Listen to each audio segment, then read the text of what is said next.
Welcome, everyone, this is your friend, here with another exciting fanfiction. Today, we're diving into the story of, what if Tony and Bruce found their safe place together? A special shout out to the original creator, Junebug1234. Please make sure to show your support by checking out their work from the description. If you enjoy this video, don't forget to hit that like button and subscribe for more fanfiction content just like this. Now, let's get started with the fanfic. There's a place that I know. It's not pretty there and few have ever gone. If I show it to you now, will it make you run away? It was Bruce who was invited first. Obvious, in retrospect. He didn't have home or a place where he felt safe. Tony had connected with him from the beginning, as well. Science bros, Bruce mused. The best thing about living with Tony and Pepper, he reminded himself, was how Tony was different from the public persona he put on. Sure, he was still all over the place, eccentric and erratic, but he seemed calmer and less arrogant than on the street. More genuine. He wore jeans, sometimes, and Bruce had even garnered a real smile from him. Tony had a tendency to have fake, but realistic smiles. Bruce didn't even know that they weren't his real grin until he had been at the Stark Tower for a month. They had been watching a movie, Tony actually upstairs, out of his lab and not working for once, and Bruce had commented on the science in the movie being rubbish. Tony had laughed, and smiled at him after it was done. Even asked, shyly for Stark, if Bruce would like to do it again. Bruce vowed to get that unguarded, surprisingly sweet, charming smile from Tony Stark again. Tony also made him feel safe, which was something surprising. Not safe from harm, no, living as an Avenger tended to put them in danger. No, it was the fact that Tony wasn't afraid of the other guy. He teased Bruce, and irritated him sometimes, but Bruce didn't feel angry around Tony, and that was different. This loud, brash, confident man he met turned out to be someone who could talk a lot about nothing, think things over 1,000,000 times in his head if it was something important before he decided on a course of action, and was surprisingly self-deprecating, and unsure of his place, even in his own home. He was spontaneous and random most of the time, but Bruce caught him puzzling over one problem for a few days before he made a seemingly spontaneous decision to the rest of the world. Another Bruce had noticed was that Tony worked a lot. They had underestimated this man many times.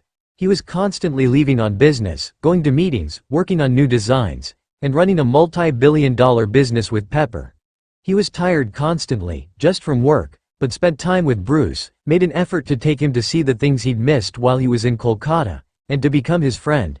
He also was dating Pepper, and acting as a full-time Avenger. Not that they were that busy now. Bruce didn't know how he did it. The last shocking thing to Bruce had been the demons Tony had.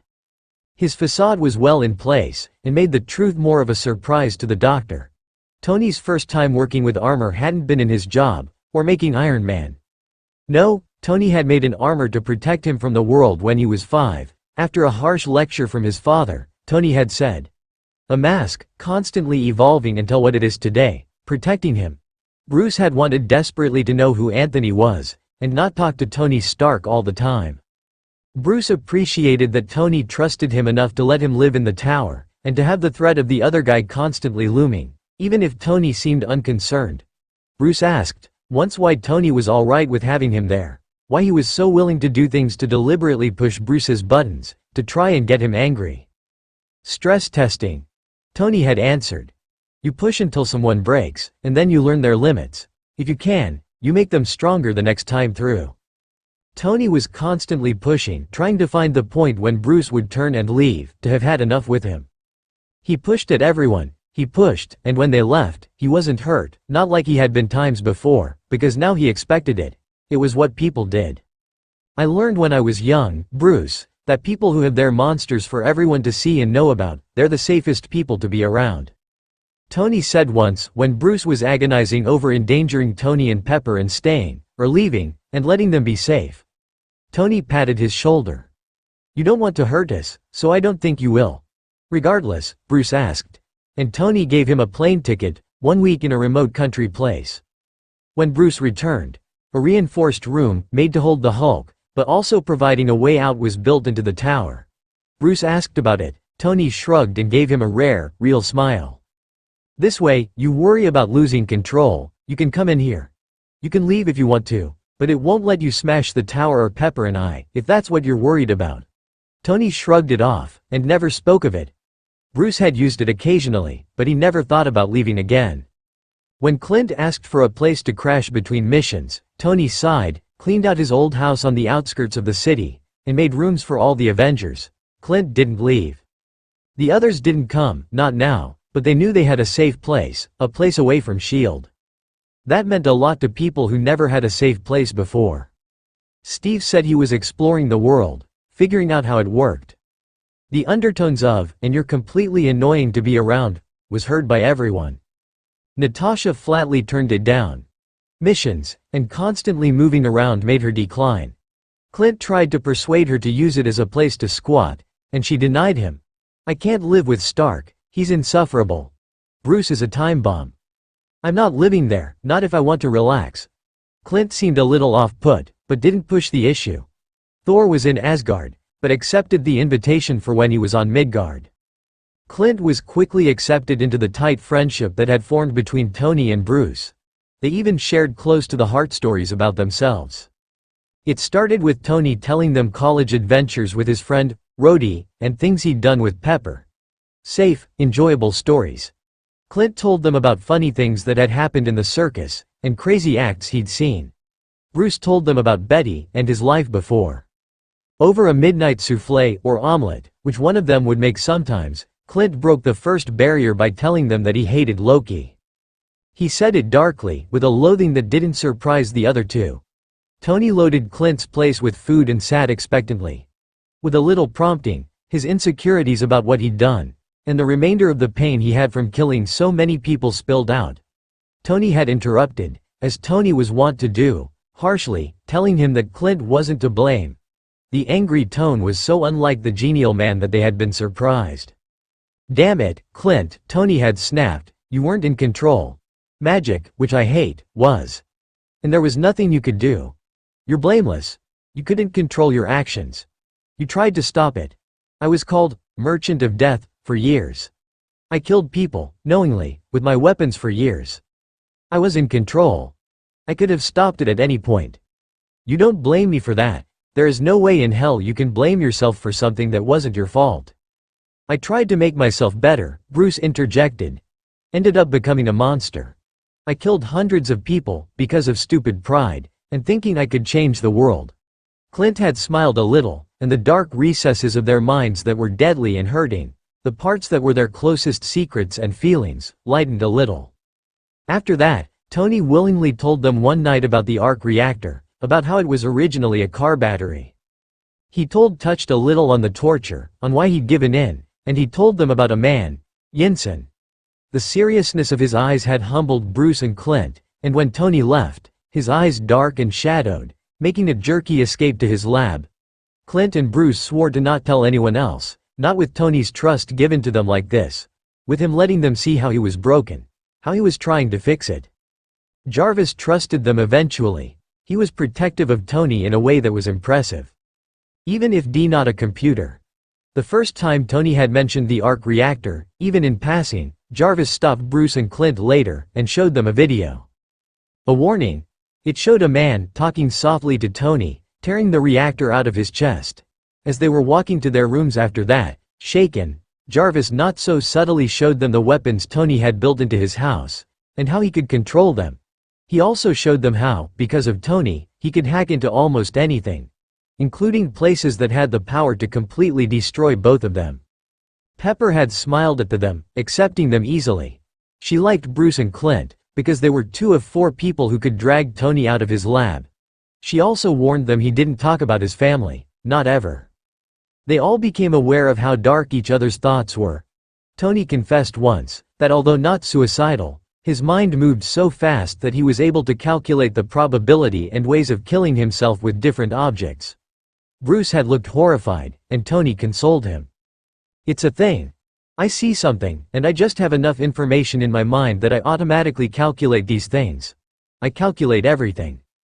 "You've never considered suicide?" Bruce asked, trying to confirm that his best friend wasn't about to off himself. Tony offered a wry, sad smile, and turned back to his tablet in front of him. Bruce outright told them he thought about it after Tony's shocking confession. "Not anymore, not here," Bruce said softly. "I just don't want to be a monster."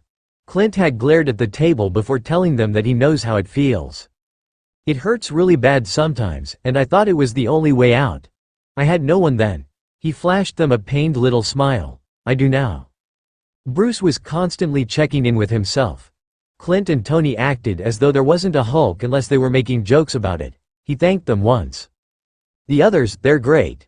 Make an effort to ignore him," he said once. You don't have to. Even when you joke about it. Well, you make me feel like an actual human.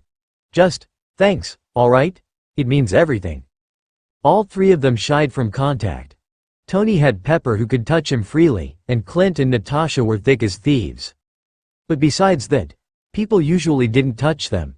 Steve was touched, hugged, thanked, people grasping his hands in a cheesy, touching way. Natasha was able to slip on a public face, and let others touch her.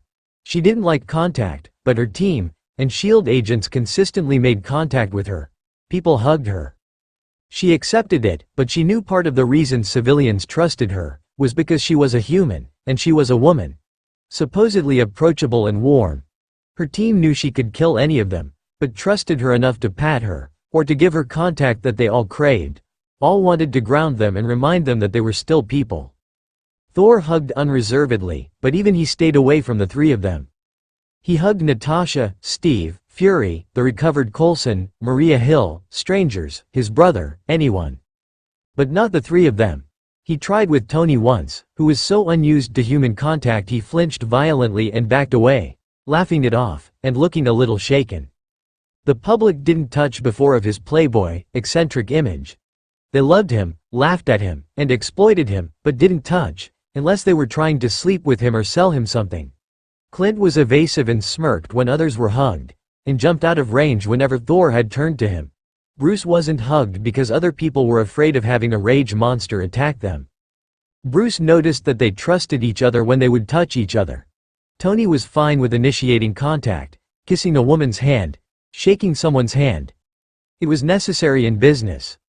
But catch him unprepared, he shied away like a frightened animal. Clint seemed disdainful of contact, and ever since Loki entrapped his mind by touching the spear to Clint's chest, he seemed more adverse to it. He would lean in next to Natasha sometimes, and then flit away. Bruce didn't try anymore. The first time Tony didn't jump when Bruce accidentally brushed his shoulder, he tried again, to place a hand, deliberately on Tony's back when they were working together. Eventually the two were sitting next to each other, legs pressing together, or giving a short, warm hug. Bruce had even grabbed Tony's hand once to pull him someplace, and the other man even squeezed back. Clint found it amusing to drop in and scare the two of them, but they grew used to that, and once, catching Clint off guard, they both grabbed him, and squashed him into the sofa. After shamelessly pinning him, laughing, and doing something normal for them, Clint let himself be touched, and he would touch them too. They knew each other well. In just 5 months, Tony had 2 real friends, 2 of 4 people that he actually trusted, that hadn't been bought or bargained, and genuinely liked him. Bruce had 2 friends, his only ones, that weren't afraid to touch him, to call him on something and to laugh with him. They made the Hulk more human instead of Bruce more like the Hulk. Bruce asked them why. Clint shrugged. "You're like, together forever, and I figure everyone deserves a friend. It usually makes them less angry." Tony sniggered. "It's the same for me, yeah. People think, Tony Stark, ass, Iron Man, astounding. I'm actually not 2 different people. The bad qualities from Tony Stark are carried to Iron Man, and good things people see in Iron Man are in me as well. It's stupid to try and differentiate. You got that, but you get Iron Man too. I get you, and I get him. Monsters aren't monsters if you can see them. Besides, you have it under control. You'd tell us if you didn't. You're not a lying, manipulating person who's going to blindside you." Bruce nodded. Clint had made 2 friends, his only other friends being from S.H.I.E.L.D. He liked the civilianness that the other 2 brought. "You know who I am, and still hang out with me. I can't tell most people I'm an assassin. Defeats the purpose. I can't talk to any of them. I can talk about it with you." Bruce was caught off guard with the strange group they had. Clint coming in and out, on missions or visiting Natasha or Phil. Tony disappearing into his workshop, losing days, or coming to Clint or Bruce, looking bewildered about something. Usually something to do with regular human interaction. Tony's brain moved too fast for anyone else in the world, and he left regular people behind. His childhood failed to let him understand regular people, just those in business. Bruce was shocked when he wanted to stay with this makeshift family, and the fierce protectiveness he had. 5 months passed, and they willingly shared the dark parts of themselves, and gave each other a sanctuary. They made themselves friends, a small, dysfunctional family. Or will you stay even if it hurts, even if I try to push you out? Will you return? And remind me who I really am, please remind me who I really am. Fury called them back, 6 months after Loki attacked. Steve was the first to arrive, looking a little sad, a little disheveled, but ultimately, fulfilled. His search of what the world was like 70 years since when he last remembered was finished. He had seen enough. Natasha was already there, ghosting through the halls in between missions. Coulson was sitting at the table, folders placed neatly under his folded hands, talking quietly to Steve while Thor told Fury about his great triumphs in Asgard. 5 minutes late, Banner walked in, a little flushed. Sorry, we were up late. Slept in. He gave a sheepish smile to Coulson and Fury and sat. Clint and Stark walked in next, Tony sliding in neatly next to Banner. Fury watched them curiously. Clint took Tony's other side, next to Natasha. Steve sat up straight, ready for the meeting. Tony took out his phone. Gentleman and lady. We've gathered you back because officially, the Avengers are now a type of task force for extraordinary situations in which your help will be needed. As Fury continued to brief them, Steve observed the 3 men who entered late. He noticed how Bruce had shifted away from him and closer to Tony. Steve didn't consider Stark to be a wise choice for the Hulk to be around, but he didn't say anything. An hour later, Coulson stood. You'll all be living in one place, he started, and Tony suddenly shot forward, his feet sliding off the table, and standing up, pointing a finger at Coulson. Steve jumped, not thinking he had been paying any attention. I am not living in S.H.I.E.L.D. facilities. There is no way. I am a civilian, so you can't force me. You can't make me live in these piece of shit rooms that a cockroach would feel claustrophobic in. Shut up, Stark, we're offering your house. Not that cockroaches feel wait, what? Hold on, I offered rooms months ago, they were turned down, offer revoked. I'm happy at home with no one else bugging me. They'd be a distraction. I'm a genius, I need space to do genius things, he said, arms flailing, holding back from stomping his foot. You have a mansion. Coulson snapped back, I need lots of space. Tony, Bruce interrupted calmly, maybe it could be a trial run for like 5 months. Clint nodded. Seriously man, it could be good. Tony stared at them for a minute before deflating. Natasha, Coulson and Fury looked shocked at his show of defeat. Fine. But seriously, if one of you screws up my life I will send you away before you can grovel at my feet. Tony snapped. He flopped back into his chair with a huff. Moving into the mansion 2 weeks later was surprisingly easy, Steve thought. The billionaire showed them their rooms, designed for them, and in a part of the house they might like. Clint had the bottom floor facing the backyard, because the yard was huge, and Tony had built a custom-made archery range into it. Natasha had the room next to his. She was paranoid, and being at the back with an easy escape route was ideal. Also, being near Clint was comfortable.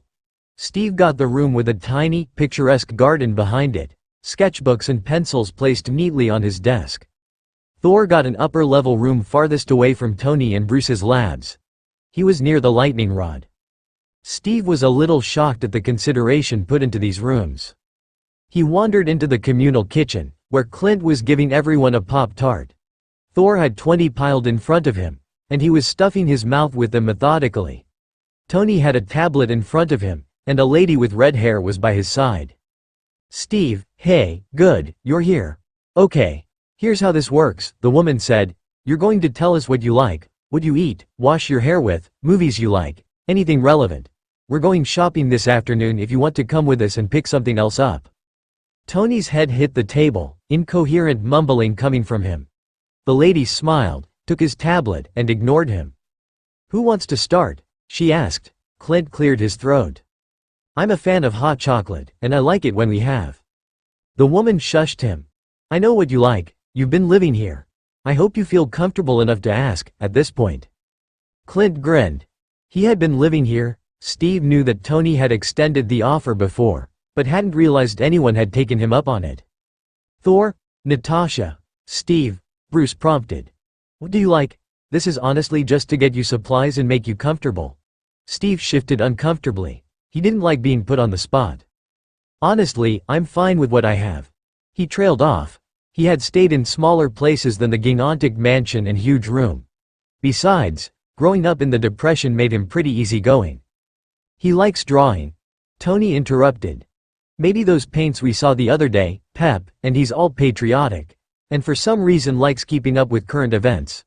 Not good with technology, so he could order local and national newspapers. He wants a progression of movies up to present day, starting from the 40s. The time of Cary Grant, who?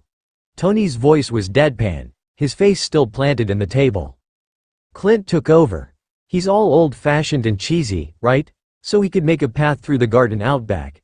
And we'll need the gym to have a consistent supply of sandbags until I can get around to making a prototype for the ones that are stronger. He likes things like Wheaties, and whole grain bread.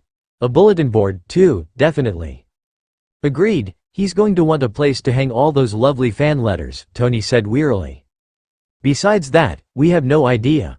Clint said cheerfully. Steve stared at them wide-eyed, touched and shocked that they would know that about him. All right, Thor. Luxurious, Tony said, mumbling. Clint nodded. Like, kingly. And also, lots and lots of Pop-Tarts. Thor likes them. Coffee. Bulk of any food we buy.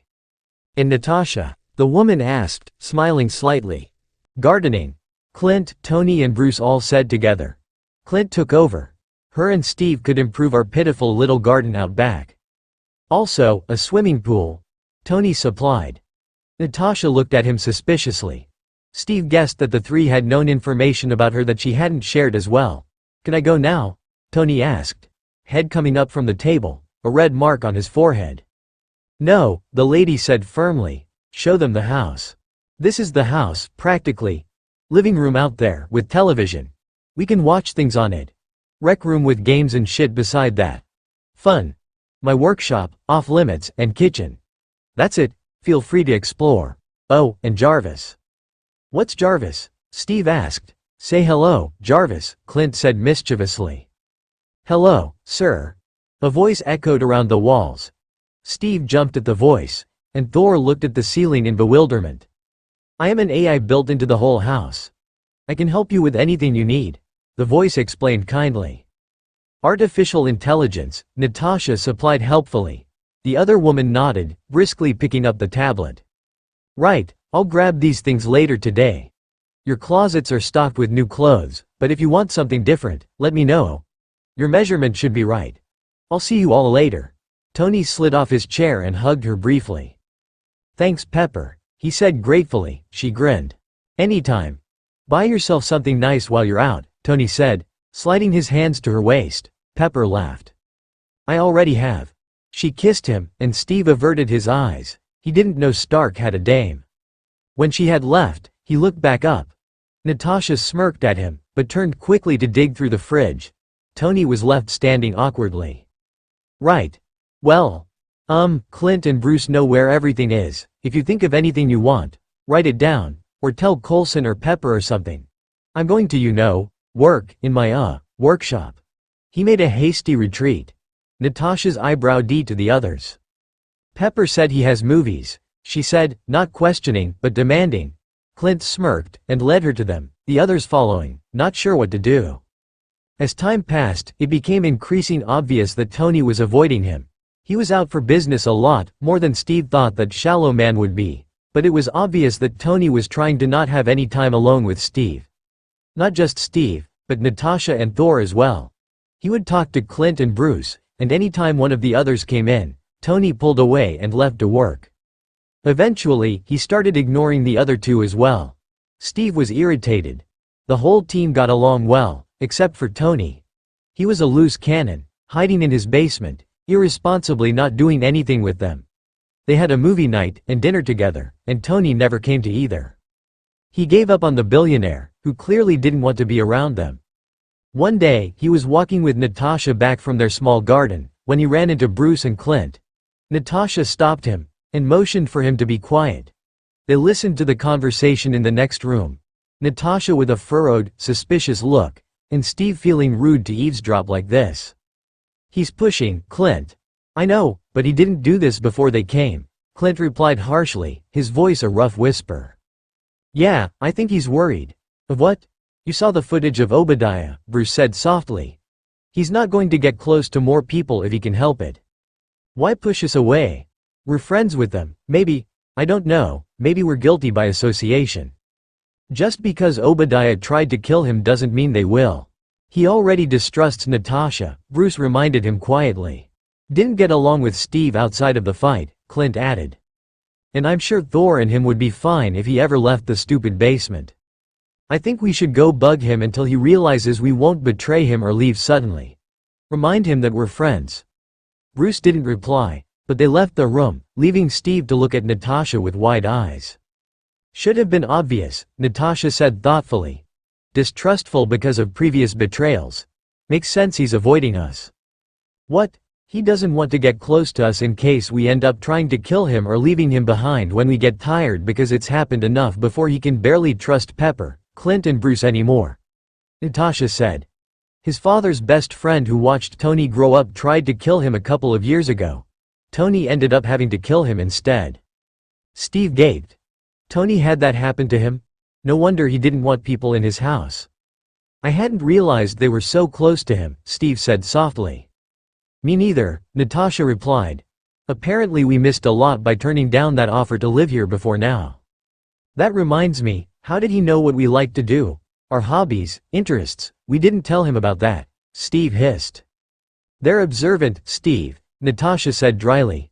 "Bruce spent his life after his accident watching people's reactions to him. Tony's a businessman, reading people, and manipulating their emotions is what he was born into. Clint is a trained assassin, taught how to watch and predict, and to get as much data on everyone as possible. It makes sense that they noticed subtle things about us." She patted him shoulder. "They're just better at it than any of us thought." Clint jumped on the work table. Tony grumbled and swatted half-heartedly at him. "Make me dinner, Tony," Clint demanded. "I want food." Tony peered up at him. "Seriously?" he asked. Clint nodded. "I'm completely serious. I'm as serious as something serious. Look, I want food, and you can cook." "How can you cook anyway?" "Seriously, I mean, look Tony, I'm being serious again, but seriously, I thought you wouldn't be able to cook at all. I thought you'd be terrible. You're not. Why?" Tony gave his first genuine smile in weeks.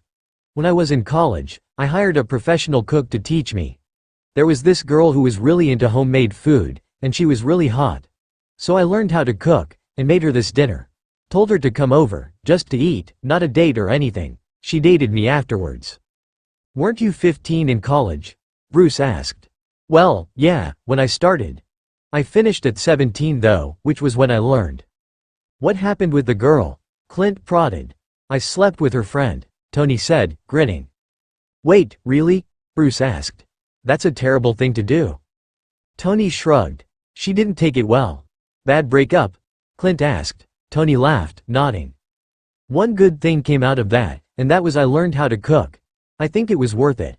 "Pepper likes it when I cook," Clint nodded. "I like you cooking as well.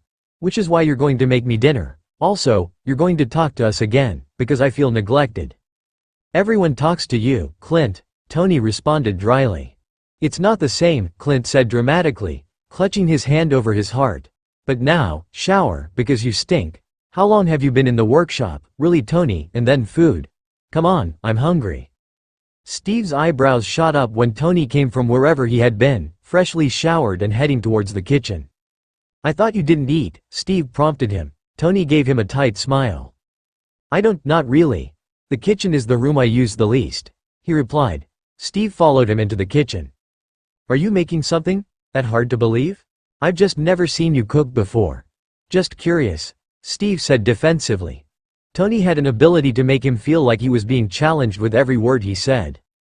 Well, Clint told me he was hungry, and demanded I cook for him, so here I am. You seem to have a lot of secrets, Steve observed. He didn't think anyone else knew that Tony could cook. Tony glanced at him.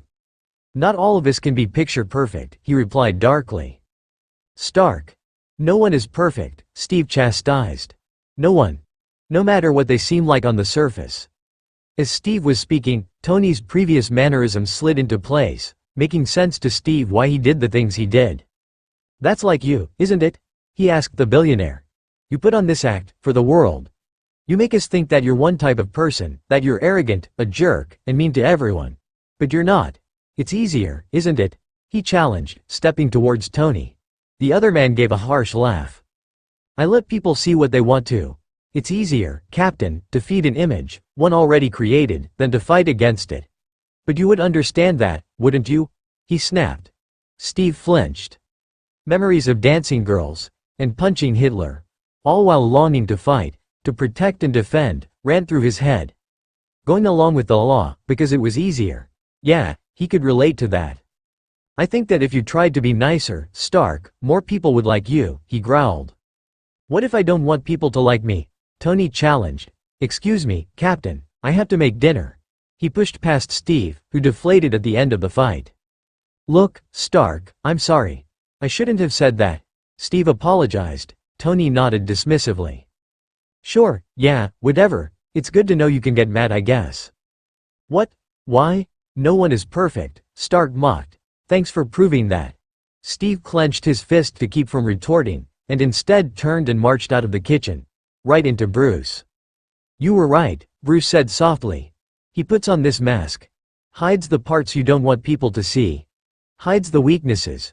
You just have to look extra hard for who Tony is as opposed to seeing Stark. I hope you're good at looking. He patted Steve's shoulder comfortingly and entered the kitchen. Natasha was scowling at the television. Clint was sitting smugly down the couch, smirking at the plate in his hand, filled with steaming food. Bruce was in the kitchen, talking to Tony and eating. Steve was looking puzzled, glancing between the delicious-looking food, Natasha, and the room where soft voice. I do not understand, Thor said loudly. Steve jumped. Why is there sustenance for two of our S.H.I.E.L.D. brothers, but not for us all? Is it not the sign of a gallant man to share his resources? Yes. Natasha snapped. But apparently Clint forgot to tell Tony that we would all be in tonight, and that he should only cook for Bruce and him. I was just thinking, Clint said, his mouth obnoxiously full, that now you can all realize some of what you're missing by not being Tony's friend. Watching me eat the food he made for me. It's educating you. He swallowed loudly. I even get to drive the Jag. Natasha glared at Clint. He grinned and took another huge piece of food off his plate.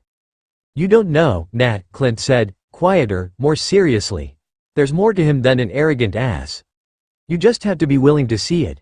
He got up and strolled towards Bruce and Tony, who were eating in the kitchen. He gave a mock salute and disappeared. After that day, Tony spent more time with Clint and Bruce again. Steve made an effort to go to the kitchen and make dinner with Tony a few times, managing to get him to talk to him without getting into a fight. Thor enthusiastically asked Tony to take him to these curious vendors. I wish for a dog that is hot. Tony had grinned at him.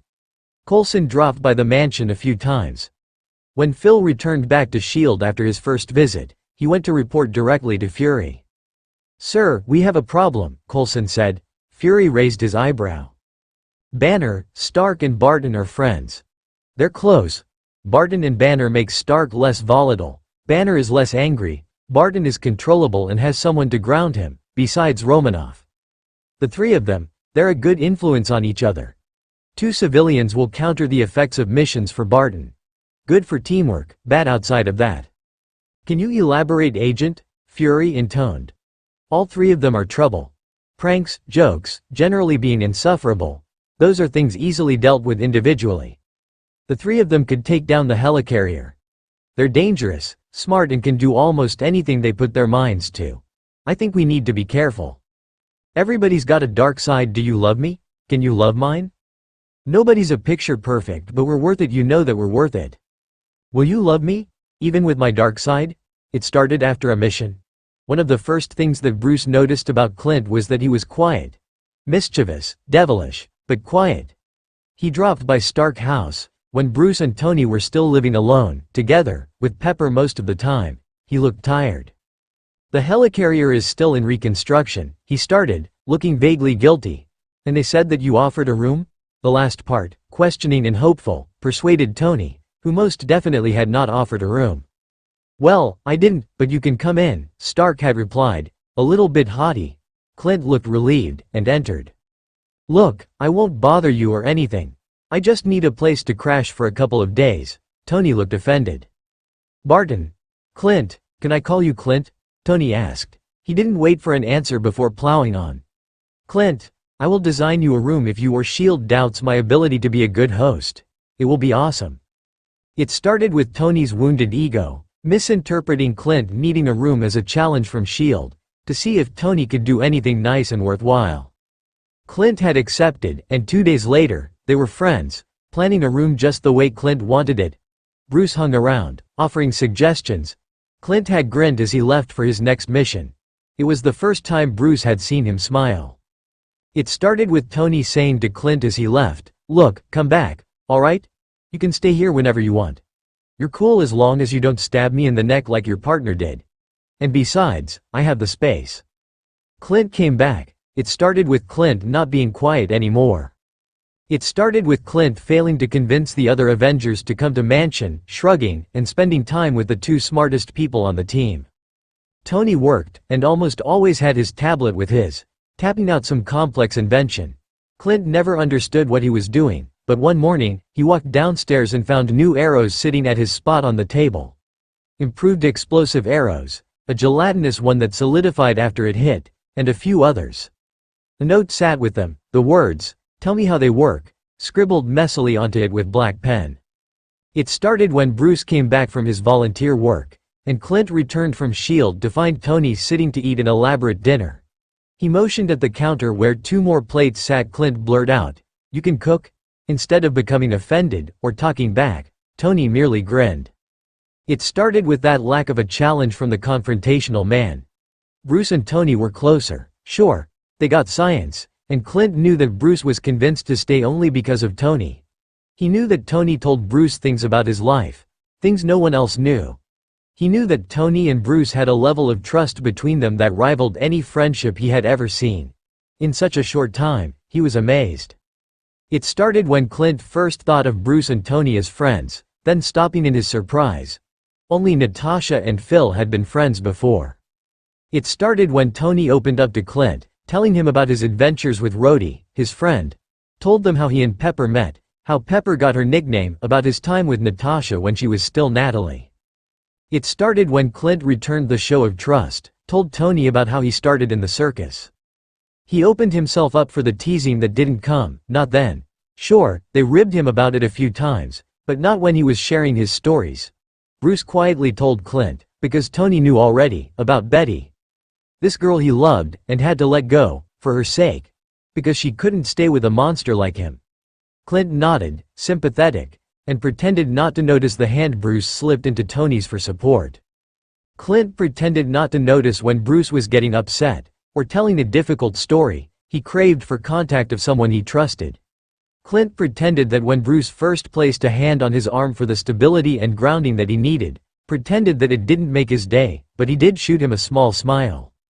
The first night they shared a story that was close to them, that belonged in the vaults of their minds, that no one else had the chance to unlock. It was Clint who broke the barrier. Tony cooked again, and he was chewing slowly. "I hate him, you know," he said, almost conversationally. "Hate is a strong word, Clint Francis Barton, and I don't think that you should." "Hate is a mild word compared to language you use," Bruce interrupted mildly, sprinkling the sauce over his rice. Tony mock glared at him. Clint grinned. "But I do hate him, I mean, hate Loki, for everything he did," Clint continued. Tony looked at him. "The trying to take over the world part, you mean? Or when he tried to kill us? Or neither? Oh, I know, when he took your mind as his slave. That sucks, man." Tony said the last part, nodding sincerely. Clint's lips twitched again, but he stared at his food instead of looking at his friends. "For everything he did. But especially what he did to me. I've never felt so helpless. It was like I was an observer. watching someone else play with my mind and body. I had no control. His fists clenched. I was watching everything I had kept secret before be on display for Loki to see, just by him asking. And I couldn't stop the words. It was like they were poison. This caustic burn was left in my mouth just by destroyed my beliefs, my values and morals. I don't have many rules that I live by, but he managed to make me sick. I was sick with myself, but I couldn't do anything. I couldn't stop him, I couldn't stop it, and I attacked the helicarrier. Phil died thinking I was a traitor. Loki destroyed me. Clint was grinding out the words, his hands clenched tightly around his fork, his knuckles white. Bruce gently touched his hand. Phil died knowing that you, who you were and always would be, was with him. On his side. You shot Fury in the chest, Barton, not the head. I've seen you shoot, and the head was a viable, even easy target. You didn't tell Loki anything important, and you absolutely have nothing to blame yourself for. You could have died when Loki first attacked, instead you stood and fought back. That's more than most people would do. Tony said harshly. You're not to blame. You're still you, Clint. Loki never could take that away from you. Clint was quiet. Damn it, Clint. Tony snapped. You weren't in control. Magic, which I hate, was. And there was nothing you could do. You're blameless. You couldn't control your actions. You tried to stop it. I was called Merchant of Death for years. I killed people, knowingly, with my weapons for years. I was in control. I could have stopped it at any point. You don't blame me for that. There is no way in hell you can blame yourself for something that wasn't your fault. I tried to make myself better, Bruce interjected. Ended up becoming a monster. I killed hundreds of people because of stupid pride and thinking I could change the world. Clint stared at his plate when Bruce spoke. I get what you're saying. Clint, we get it. Tony sold weapons that killed millions of people. I turned into a monster that goes on a mindless rage attack, killing people. We've both done things we're not proud of. But we had choices in what we did. We could have stopped it. You couldn't. It was involuntary. It's not your fault. We still trust you, you know, Tony said, his tone a little lighter. His brown eyes bore into Clint's when he finally looked up. It started when Tony and Bruce proved they knew Clint, and could read him. It started when they trusted him. Tony told Bruce and Clint a bit about Afghanistan. They didn't expect much, not at first. Bruce told them about Harlem. Tony left early to go down and finish work for R&D. Jarvis stopped Clint and Bruce. Do you know about a man named Obadiah Stane? Jarvis asked politely. Please watch. They watched as Ter pulled out.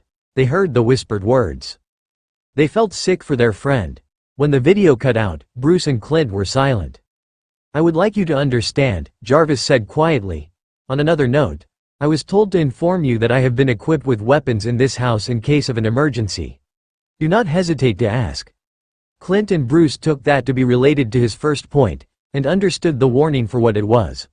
Also, Jarvis continued, I would like you to know that if you would like to access your files from here, that is entirely possible.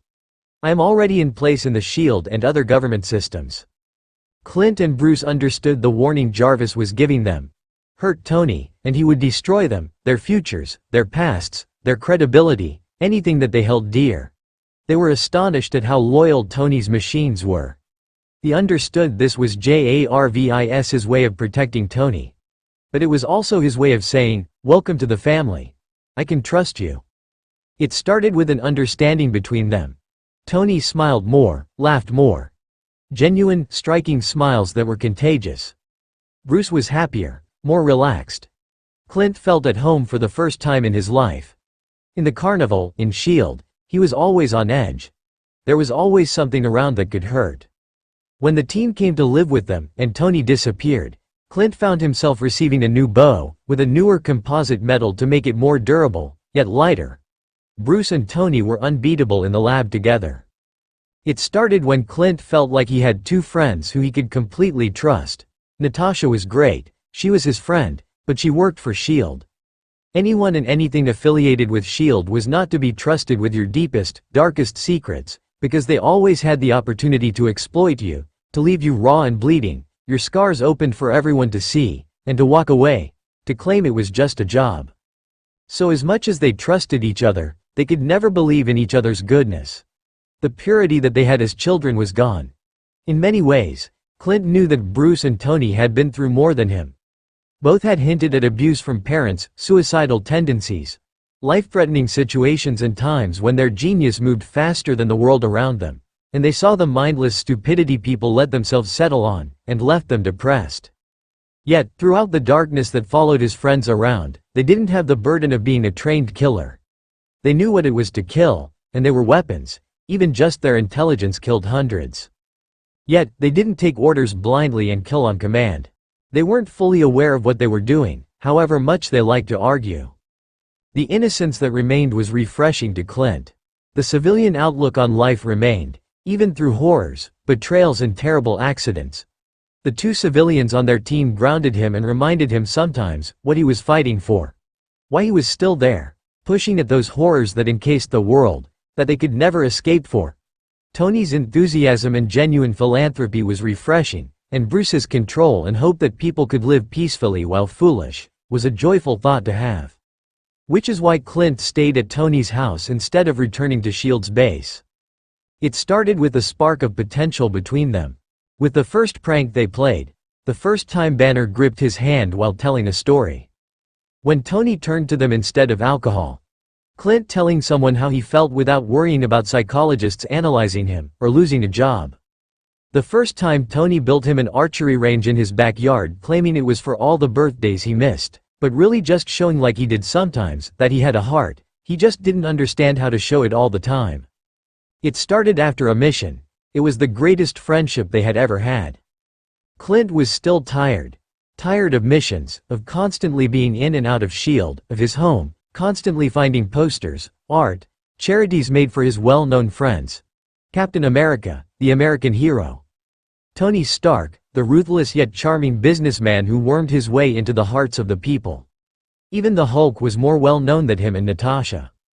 He liked it that way, but he was tired, sometimes, how people complimented his team, him, but always changed the conversation to talk about someone else. He didn't want to spend his time retelling the same story of Steve saving people in the bank. He wasn't even there. Go ask Captain America, who was. Tony was a natural in the spotlight of the press. Moving swiftly, with purpose, entertaining people, charming them, and taking their money. Even through scandals, people seemed to love him. Steve was awkward, offended by the blatant rudeness of the press and people in the 21st century. Thor was cheerfully telling anyone who would listen about his great deeds. Bruce wasn't there. Natasha and Clint needed anonymity to keep up, for future missions. Clint was tired. He liked the quiet of his life before, but couldn't argue that this life had given him a family and a place to belong. It had given him energy again. Clint was constantly shocked by his teammates. Steve liked to do team things. He encouraged icebreakers, which Tony and Clint turned into strip poker. He encouraged movie nights which Tony avoided at first, and Clint hung from the ceiling at first before he trusted them enough to sit with them. Steve was unfailingly kind until he came to something he didn't understand. This included Tony, Clint and Bruce. Thor was cheerful, simple to please and to understand. He spoke his mind. Natasha was a spy, but frank with Steve, and explained things when he asked. She didn't get offended much anyway. But Steve couldn't understand the others because they were private, prickly, and had too many triggers that reminded them of things that had hurt them, that talking to them was like treading on a minefield. Bruce was quiet. He was an enigma, keeping personal things to himself, talking to Tony mostly, and Clint occasionally. In public. Bruce always kept close to Tony, who could deflect any uncomfortable situations onto himself, and rapidly change the subject. Bruce was upfront with Steve, kind, but let him know when he was pushing too far. When he was getting angry. Bruce was the type of person to tell you to run, because he didn't want to attack. He was also surprisingly devious. Steve said once that he wished he had gone to school for art. Bruce looked horrified. Steve, he had said, art has been banned from this country since the 80s. I'm sorry, I thought someone would have told you. Steve's shocked face made Tony cover his laughs with coughs, and Clint, accidentally, drop his arrow to hide his shaking shoulders. Bruce said once that Steve couldn't relate to the three of them because they all hid behind masks, lies and the threat of something darker lurking just beneath the surface. Natasha, for all her terrifying ninja skills, was a private person, But people knew what made her silent.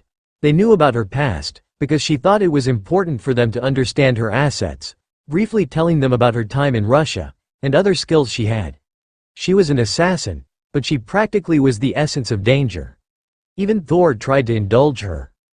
Steve was purity and goodness at its greatest, combined with a determination and strength, and a stubbornness that made him Captain America. Thor was open, and they knew more about him than they wanted. But the three of them were slippery, and each had a dark past they wouldn't share. Knew about their weaknesses, their shortcomings, but didn't hide them. Flaunted them, used them. Not like the others. Steve couldn't relate because he didn't have that darkness. Sure, he had served in the war, but always hoped in a good, better future. They had all given up at some point. They all agreed that they wished he never would have to. Tony could manipulate people. Steve didn't really thought that he was cocky, arrogant, self-assured, but it wasn't until they were faced with press that Steve, Natasha, Clint and Thor realized how adept he was at getting what he wanted. He was a conundrum, constantly contradicting their beliefs of him. Words flowed from him seemingly constantly, but he said surprisingly little. He seemed oblivious to other people when he was by himself. With the press he was aware of their aim, and with important politicians or rich friends, he remembered old stories, small comments they had made, and asked about it. He made them comfortable, buttered them up, made them feel important. Then he took their money, their secrets, and whatever else he wanted. His charisma practically oozed from him, and he took full advantage of it. He was a predator. Lurking, drawing out his prey before striking where it hurt them the most. Steve was worried about how much Tony knew. Clint eventually was open to talking to anyone on the team. Out of all of them, he was the one who was safely becoming friends with them all. Steve asked him questions, but was confused with his answers sometimes, and Clint didn't have the patience to fully explain. He also had a tendency to make a joke, or play a practical joke on Steve, telling a little white lie to throw him off. Natasha didn't, and liked being needed by someone. So Steve understood Thor and Natasha. He didn't think he would ever understand Tony, Bruce or Clint. But they were still becoming friends. Tony still flinched when Natasha's hand strayed near his neck, and he shies away from Thor's hugs. He is civil to Steve, and buys Thor different types of Pop-Tarts. He pats him on his shoulder, initiating the contact the god wants, even letting his hand linger once when Thor was talking sadly about Loki. He buys Natasha flowers once, and they know he doesn't trust them, not all the time, not with his secrets. He isn't their friend. But he's trying. He's trying to be a part of the team he never wanted to be on. Bruce tries to avoid stress. He retreats to his lab multiple times, but he talks. He talks to Steve, patient and warm, adjusting him to the modern world. He talks to Natasha, apologizes for scaring her, promises that as long as she remains trustworthy, the Hulk won't come out because of her. He's candid about his life when they need a wake-up call, and sometimes, when he's stressed, or overwhelmed, or needs time alone, Bruce disappears, dragging Tony with him. The two people forced into the Avengers, the two civilians taking some time away from the rest of the team, all who were carefully shaped into killing machines. He stresses sometimes about the violence they can show, and Tony, the civilian, the engineer, his fellow genius and his best friend goes and takes him out for a burger. Shows him the world is still the same, and that most people just want a peaceful life. Shows him they aren't all trying to save the world, that most people just want to live in it. Clint needs enjoyment in his life. He spars with Natasha, beating her sometimes, and with Steve, beating him sometimes. With both of them, no one winning, except for Natasha sometimes. He talks to Banner at times, because he listens so damn well, and he understands, and he talks to Tony at times, because the billionaire gets him like other people haven't before. He talks to Steve about the war, and he talks to Thor about Asgard. He climbs through the air vents at points, to relax and watch. He finds his place on his team, and forms friendship with them all.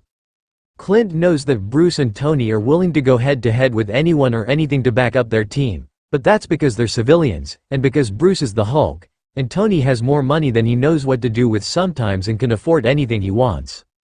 He knows Thor will do what he thinks is just, but that most of the time he just doesn't understand to truly defend anyone. And he knows Steve will fight for what's right, no matter what, but that even he has to obey S.H.I.E.L.D. He is still a soldier after all. He knows Natasha is loyal to Fury, even if she doesn't trust him. Which is why it surprises him when they all fight for him. He knew that when he returned to S.H.I.E.L.D. that it would happen. He genuinely expected a few comments, a few looks of distrust. He also expected them from his team, even though that never happened. But he also expected those looks to fade after a while, after they saw he wasn't possessed by the god of mischief anymore. They didn't. 7 months after he was first taken by Loki, the looks were still being shot in his direction. Men and women have turned down missions because they would have had to be working with him. Comments are snide, rude, and no one treats him like they used to. They treat him like he's unstable, violent, dangerous, all of which he is, but hasn't shown before, and they treat him like he's untrustworthy. Like he's betrayed S.H.I.E.L.D. Which is stupid, really, he thinks, when S.H.I.E.L.D. seems to have more secrets than there are mysteries about the universe. They're the ones betraying him, if anything. So when there's a team meeting in S.H.I.E.L.D., some people come in early. People like Clint and Natasha, who still practice with S.H.I.E.L.D. employees to keep their skills honed. Bruce is there, studying something in a lab. Thor comes because he honestly doesn't know what else to do. Steve is there because he didn't want to stay alone with Tony, and Tony is there because Bruce asked him to come after realizing he would be left alone, and that is a fire hazard. So, it's no surprise that they're all late for the meeting. Even though they were honestly trying to get there on time. Well, maybe not Tony, but all the responsible people were. But it wasn't Tony's fault, not this time. There was no explosions, headaches, looks of exasperation, and the computers in S.H.I.E.L.D. were still in their control. Thor and Steve had gone on ahead, like a diamond from black dust. It's hard to know it can become a few give up, so don't give up on me. Please remind me who I really am. It was a junior agent in S.H.I.E.L.D. who shot Clint a mistrustful look. Clint frowned, but ignored it. Tony didn't. Whoa, hold on, what was that for? He asked. The agent stopped, edging away from the group. Well, you know, he's a traitor, so he shouldn't even be here. The agent replied haughtily. Natasha growled in the back of the throat. The agent flinched. Everyone knew they should fear Natasha. Who are you? Tony asked. Agent S.H.I.E.L.D., sir, he replied. Tony nodded, looking back to his phone. A traitor, Bruce mused. That's a little harsh, isn't it? No, sir. He killed people on the helicarrier, he turned against our director, and he betrayed us. He told the enemy about us. Saving the world isn't redemption enough? Tony asked casually. I mean, come on, cut a guy some slack. If not for him, you and your friends would be mournful little slaves to a god who's off his rockers. Clint stayed quiet. Natasha watched them curiously. S.H.I.E.L.D. scoffed. I understand you think he helped, but the rest of you did that. The real heroes. Besides, you wouldn't have the means to do any of this without S.H.I.E.L.D. We're letting you use our facilities. Tony looked up, shocked. Actually, I'm pretty sure they're holding me against my will. I'm not allowed to leave. So much for civilian rights, Bruce said. And S.H.I.E.L.D. needs me. I built you a ship. I run all your security, and I built most of your weapons. Your phone is Stark made. I can leave whenever I want, but I'm here because your pathetic little agency practically begged to have me come and help. Yeah, neither of us really want to be here, Bruce said, shrugging. Whatever, surly S.H.I.E.L.D. snapped. There's no place for traitors, liars, or the enemy on this base. I know you've seen people stare at you. He snarled at Clint. It's because you're a freak. No one wants a freak here. You sell us all out, and you sure as hell can't be trusted. Is that what you do? Wait for a better offer and leave behind the agency that made you? You backstabbing, murdering, freak? I wish you has anyway. A team of superheroes and you're pathetically human. I wish Loki had stabbed you instead of taking you with him. I wish that you were gone. You sold out us. You sold out Coulson, and no one can trust you anymore. Stop. Stop it. Bruce was shaking a little, his fists clenched. Clint's face was white. Don't you dare speak about him like that. He's a better agent than you'll ever be, and a better man. He's a good friend, and would never betray this agency. Barton is valuable, so valuable to our team, whom the majority is pathetically human. He's smart, he's fast, he's our best shot, and we couldn't have won without him. Loki is a magical being from a different world. He could have taken Director Fury. I bet you wouldn't be saying this to him. Barton is good at what he does, and he is in no way responsible for the crimes Loki committed. Don't you dare speak about him like that." Clint and Natasha stared at their friend whose eyes were shut, fists clenched, taking short bursts of air, trying to calm down. Tony was still on his phone, his face unusually serious, before he started speaking. "Without Clint's experience we wouldn't have been able to start the prototype on a magic blocking shield. Without Clint, Loki would have escaped. Without him the world would be in ruins, and without him I sure as hell wouldn't be here, ready to save your ass again. And neither would Banner, and neither would Natasha. You live in a petty revenge scheme, bent on subtly making him feel useless and unwanted. Your connection to the agency is weak, pitiful, because you know they manipulate you as easy as they breathe. Sure, try to feel wanted, to feel needed, because it's the only thing keeping you going. The only thing you live for in this place is recognition. A medal, maybe. A way for someone to realize that you're good at what you do. You're wrong. You aren't. You're the agent that broke down the firewall 2 weeks ago. You were only hired because the applicants for the year had been killed in an explosion. You failed high school the first time around, and only your parents' money and influence got you into college. You think you're smart, worthwhile, doing something important, when really, S.H.I.E.L.D's using you. Using you because you're stupid, weak, and would do anything for glory. You don't want to die, and you know it. You're too cowardly to put yourself in the line of fire, and you were never the guy going to jump on the grenade. You run away from it, and that makes you pathetic and weak. You're insignificant, and that's what you hate the most. You can't stand the thought that someone who betrayed S.H.I.E.L.D. has more glory than you, more honor, friends in high places, and a world that owes him their lives. You can't stand that it wasn't you, so you're attacking back, spreading rumors, lies about how he was in control is something a third-grade girl does stale. You're pathetic, you're disgusting, and you will never be anywhere near as good as he is, and that burns, doesn't it? You hate it. You hate that, and you try to cut him down, because as long as someone else hurts more than you, that you make yourself important, someone worthwhile. You can live for something. You hate that you don't have something to fight for, and that we have each other. Clint's a part of our team, jackass, and if you forget that, then please, try to think of the rest of us. We're his friends, you insufferable jerk. A demigod, a master assassin, a rage monster whose alter ego could kill you with a deadly mix of chemicals, a super soldier who believes in the good in people, and believes that Clint is one of the best people out there, and me, who could destroy your life with a click of a button. Stark held up his phone, where a personnel file was illuminated. Magic pisses me off, it really does. But I'd like to see you stop it, next time Loki's in town. I'll personally see to it he attacks you, and you can do your best, you blithering idiot, to try and stop him. The agent's face was pale. Tony stuck his phone back in his pocket, grabbed Bruce and Clint's hands, and dragged them down the hallway.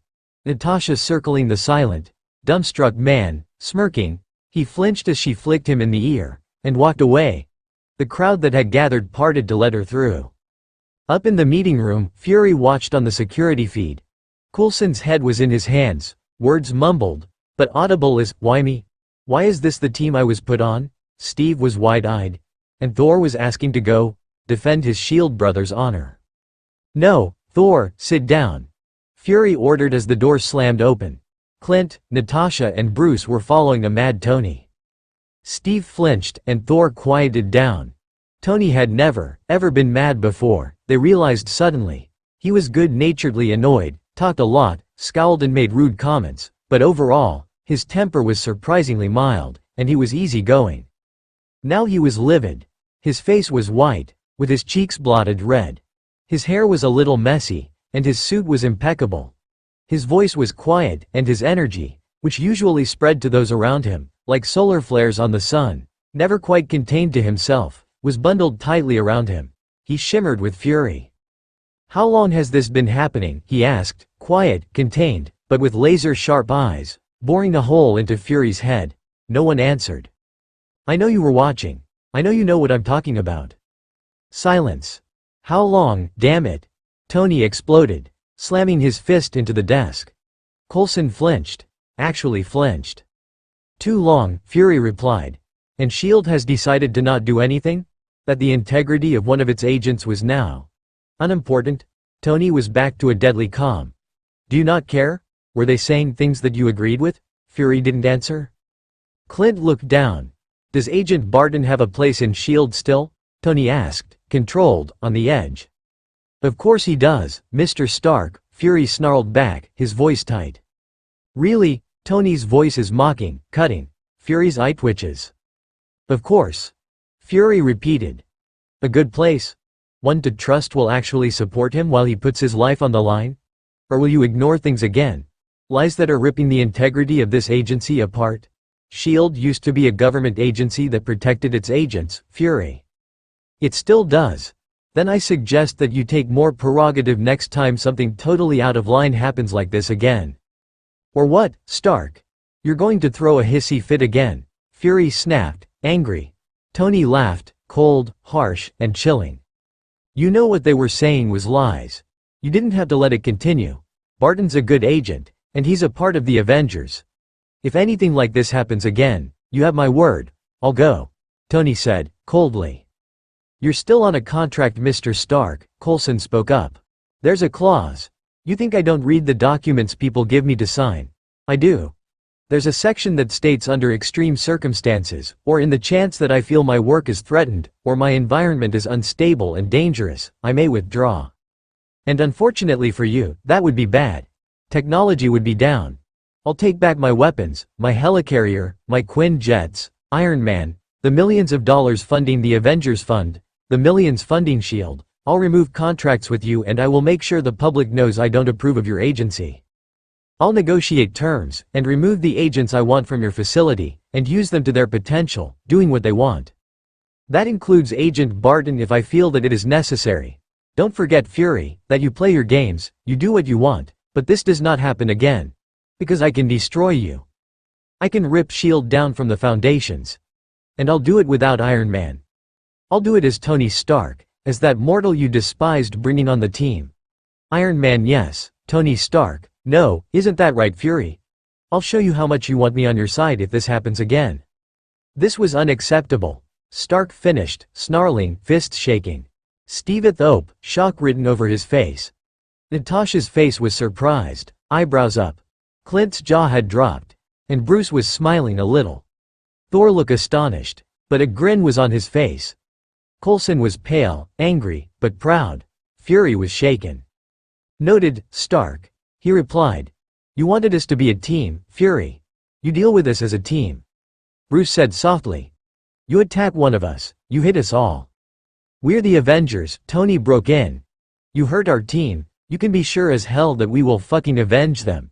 He slapped the photo of the man harassing Clint on the table. Fire him. Tony straightened his jacket, turned, and left.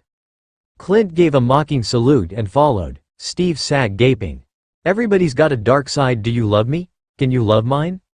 Nobody's a picture perfect, but we're worth it. You know that we're worth it.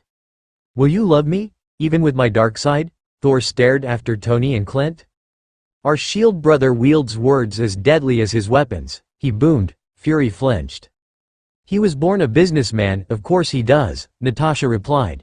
He just has the sense not to try and manipulate us. That's respectable. She turned to Fury. Is he actually that integrated into our systems? She asked. To my knowledge, Coulson interrupted, rubbing absently at his healing chest where he had been stabbed. Mr. Stark was merely a consultant. Unfortunately, he is a genius, and he's improved our security and technology astronomically.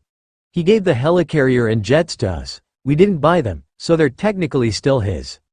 His company shut down weapons production, but people don't realize that Tony Stark still makes weapons. Which is ridiculous, Iron Man is a weapon. Natasha nodded. He was mad. Steve stated. The conversation cut off. Steve looked dumbstruck. He's never been mad before. But he was right. Clint shouldn't have been left to deal with this alone. Fury looked furious. Rogers? Something else to add? And think about whether you're with S.H.I.E.L.D. or with Stark before you answer, soldier. So do you want to continue that train of thought? No, sir. He was out of line. Don't think this changes anything, Fury snapped. Thor scowled. Sir, if I may, Stark, however rudely he presented these ideas, was justified in his words and actions and you are treading that line very carefully, Agent Coulson. I would choose your next words carefully if you wish to prolong your presence at S.H.I.E.L.D. Coulson stopped talking, but leveled Fury with a calm stare. Man of Fury, Thor broke in. The son of Cool has been kind in making me comfortable at Midgard. I would be very displeased if something were to happen to him. And Tony made it clear he was behind the whole team. Natasha broke in. That includes Coulson. It seemed like everyone in the room was in a standoff, Fury against Natasha and Thor, while Steve sat awkwardly between them. Bruce swore. Steve jumped. "Stop it," he cried. "This is so stupid, you're acting like juvenile children. Can't we just agree to be more honest to each other, and to help each other out, and leave it at that? There's no need to fight. Everyone has good points, but the fact remains that Director Fury had reasons for what he did. We can't pretend we know what his endgame is, but for now, can we at least pretend we want S.H.I.E.L.D. behind us?" Fury looked at Banner. "Thank you for that, Banner," he said imperiously in the silence. "Oh, shut up," Bruce snarled. "I still agree with Tony, I just don't think we need to escalate the situation. I think we should go home and come back later when we've all cooled down a bit." Fury nodded. "Go. Coulson, stay a minute." While everyone else left, Fury turned to Coulson. "Go with them. Keep Stark out of trouble, make sure he doesn't do anything stupid.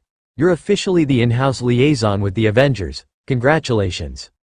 "Sir, pack your things, Coulson. You're going to live at the mansion." Tony pulled into the driveway, still scowling. Clint tapped his leg. He was astonished. He couldn't believe that they had stood up for him like that. Tony pulled into his garage before looking at Clint for the first time. "Look, man, I'm sorry."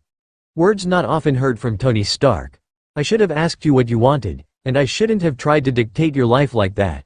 So, sorry, I guess, if I said anything that pissed you off."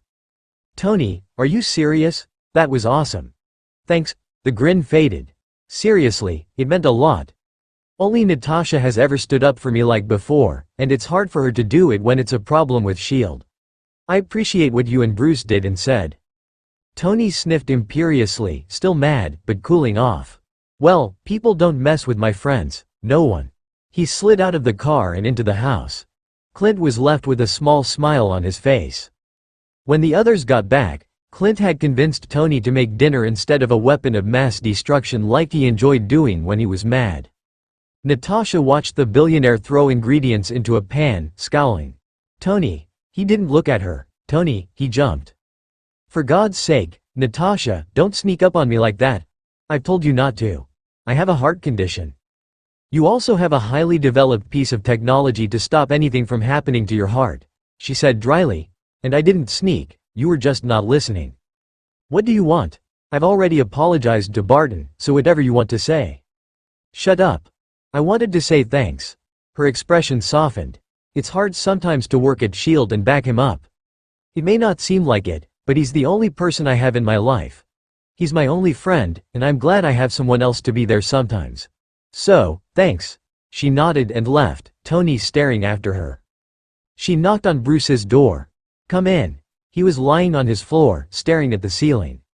"Stark's had a bad influence on you," she said dryly, but lay down next to him. "He's not that bad," Bruce said offhandedly. He put the constellations on the ceiling. "It's calming." Natasha was silent, looking at the formations of stars. "It's beautiful," she said. Bruce smiled.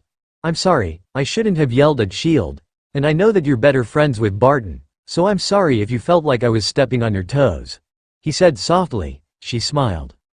Out of all of them, Bruce was the one that she was most uncomfortable with. She never had met anything quite as frightening as the Hulk. He embodied the horror stories from her childhood, words of a monster, hidden, disguised, but that could kill you, no matter how strong you were. So you tried to be as strong as possible so you could run. She knew that Bruce is aware of the wary looks that Steve, Thor, and her especially shot his way. They liked Bruce, but he was volatile. But she thought she was understanding him a bit more now. She understood he wasn't a loose cannon. He had more control than she had thought. "You apologize a lot," she said softly. Bruce laughed a little. "I have a lot to be sorry for," he said back. "Not really," she murmured. "Bruce, you're the most moral person out of all of us, except maybe Steve." Bruce let out a harsh laugh. "Seriously, Bruce, listen. We were all wrong about Tony. He has a heart, and he's valuable to the team. He's smart, capable, strong, and really good with people when he tries. He's also vulnerable. He's been betrayed so many times, and he's been hurt so much that he has a heart, yeah, but he hides it and protects it with everything that he is. Somehow, you managed to break past his barriers. But Tony killed people, Bruce. No, stop trying to deny it. I'm not saying that he did it directly, not like Clint and I. But he did. He designed weapons, and he's good at it. He may not have been aware of Obadiah selling them, but he could have been. He knew something was off, and as long as he got the profit, he was fine. I'm not saying he was a bad person, just that he was hurting people, even if he was only selling to the government. When he became Iron Man, he changed a lot, for good. I'm glad that he made the lifestyle change, but he still kills when he needs to. He still designs weapons for S.H.I.E.L.D. and for himself. And he is still selfish and immoral and terrible with people. Blame it on his childhood. Blame it on the general public being light years behind him in intelligence and technology. Sure, but it doesn't change the fact that he can buy his way out of anything and he knows it. He's ruthless, rude, arrogant, and doesn't take care of himself. He manipulates people and lies, and his whole public image is a persona generated to get the most money and most support possible. You're more moral than that. You're honest, and even if you lied, we'd see it on your face. You're kind and have treated people right. Clint and I are killers. I was trained since I was young. All I know how to do it to get an order and follow it, and I'm good at it. So is Clint. We've both had crap in our lives, and neither of us are afraid of doing something wrong to get the result we want. We both think that people are expendable if it gets the job done. You're a doctor. You've dedicated your life to saving people. I'm not a medical doctor. Your research was for the greater good, doctor. Does it matter what type you are? Thor is a prince. He was bloodthirsty, trying to get into a war, which is why he was banished. Even Steve served in the war, wanted to, and did whatever he could to get in. You've never tried to hurt or kill like any of us. And that alone makes you a good person. The other guy isn't. He's not good, he kills, so much. He's a part of me. Natasha, that's not moral to me. You saved Tony when he was falling, and last time you hulked out, he didn't hurt anyone. You haven't willingly taken someone's life, Banner. I hope that never happens. I came here to thank you. For standing up for Clint. Thank you, Doctor, for being a good person. Bruce was quiet as she got up and left. Coulson slammed the door behind him, depositing his single suitcase on the ground. He turned and found Tony leaning in the doorway. You have a room down the hall from Clint and Natasha, Tony said softly. The billionaire handed him a plate of hot food. We've all eaten, feel free to use the kitchen. Coulson nodded and headed to the kitchen to sit down. I'm sorry, Coulson stopped in his tracks. Tony Stark had never apologized before. Did anger make him more human? Coulson wondered. I shouldn't have yelled at Fury like that, and you shouldn't be blamed for it. I'm sorry for any inconvenience. Thank you, Coulson said. There's nothing to apologize for, Tony. You did the right thing. Tony nodded once at him, dark eyes unfathomable before disappearing. Bruce was on his couch in his living room. Tony sat down next to his friend, leaning forward, placing his elbows on his knees. Long day. Bruce said softly. Tony hummed in acknowledgement. I think you scared Steve, Tony snorted. Probably needed to be shown. Just because we're human doesn't make us useless. They were watching us on the security feed, you know. Yeah, I figured they might have been. Bring up bad memories? Tony asked, eyes flitting to Bruce and back to his grasped hands in front of him. Bruce shrugged. Just reminded me of people judging me. Can't say I didn't deserve what they said though. No you didn't, Bruce. You're a good person. Funny, that's what Natasha said. She talked to you? I thought she was actually afraid of you and actively avoiding you. Bruce grinned a little. I thought so too. Apparently she thinks I'm one of the most moral people she's met and wanted to thank me for standing up for Clint. Tony scowled. I just gotta thank you. Do you think if I was more self-effacing she would sympathize and say nice things about me? Bruce laughed, leaning on Tony's shoulder a little. I think we had one of those team moments today that Steve wanted. You know, the ones where we bond and say nice things about each other. Tony's head dropped onto his shoulder, yawning. Never thought it would happen because of a stupid agent trashing Clint, I bet. Tony murmured. Bruce leaned back into the sofa, placing his feet up on a table in front of them. Bruce huffed a little laugh. Clint said he appreciated it, Tony muttered. said it meant a lot we defended him. Well, it's not like any of us have had many people to defend us before now, Bruce replied back quietly. True, they were quiet for a few moments, and Bruce thought Tony was asleep when suddenly the other man talked again. Bruce, I'd do the same for you, you know, even if you left, which would suck because you're my best friend, but I'd go as far as I needed to. Bruce felt a wave of emotion push at his heart. He squeezed his eyes shut. I won't leave, Tony, Bruce whispered. Not you, not Clint, not if you're here with me. Not now, not ever. But Tony was already asleep. Pepper came home the next day. She smiled at the scene in the living room, snapping a photo. She started to cook breakfast for the group, and the smell roused Natasha. Steve entered from his morning run when the others were coming down, and Pepper motioned for him too to be quiet.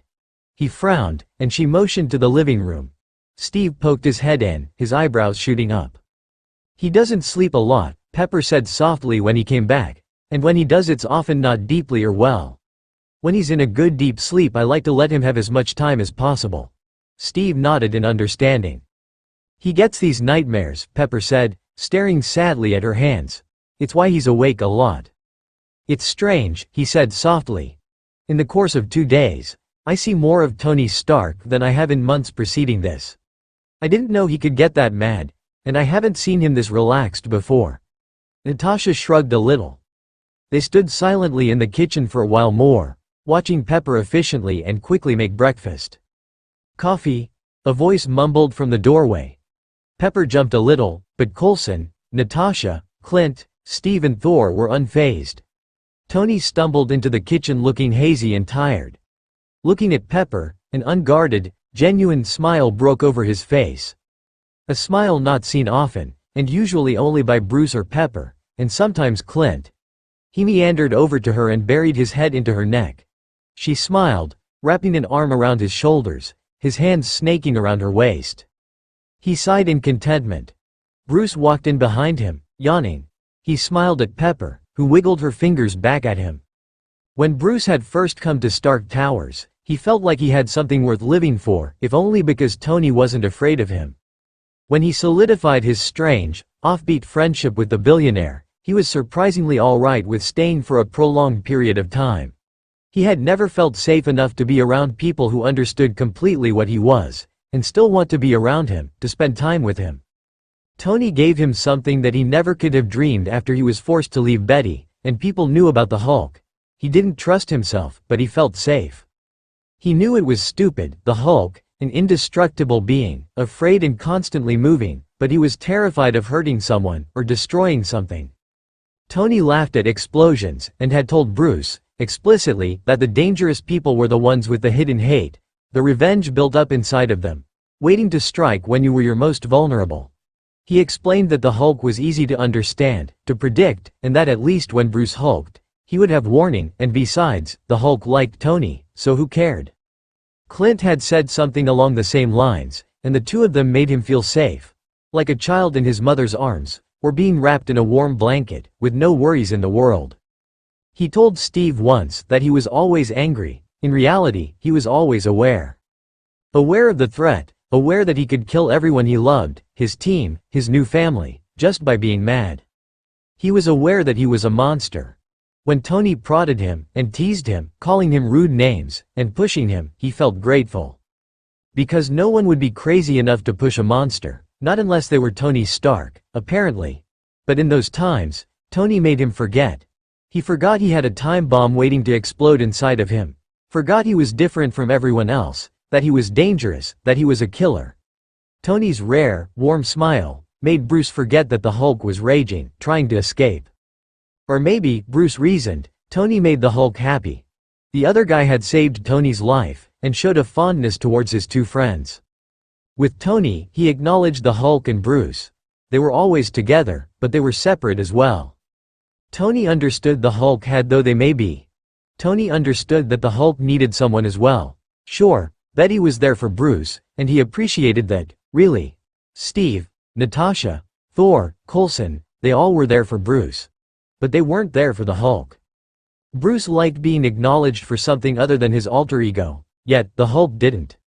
So Tony, being Tony, patted thee on the arm, said, thoroughly impressed, good smashing, and the Hulk had preened. So maybe it was that with Tony, the Hulk liked him, and didn't want to smash, didn't want to come out and obliterate him. Tony liked sitting on the Hulk after a mission, claiming to be tired. Then Clint joined their merry band of misfits, and the Hulk would have Iron Man sitting on an arm, where the Hulk would cradle him, or fly around his head, and Hawkeye would scramble over the Hulk, totally fearless. The Hulk liked them, and that made him happy. Made him docile even when Clint and Tony were pushing, trying to get Bruce to swear or act out. And Bruce would smile, because only these two could make the Hulk smile, and only these two brought a measure of peace to Bruce unlike any he'd known before. Only these two idiots would be brave enough, foolish enough to entertain a friendship with Banner and the Hulk, and make both feel included, welcome, and wanted.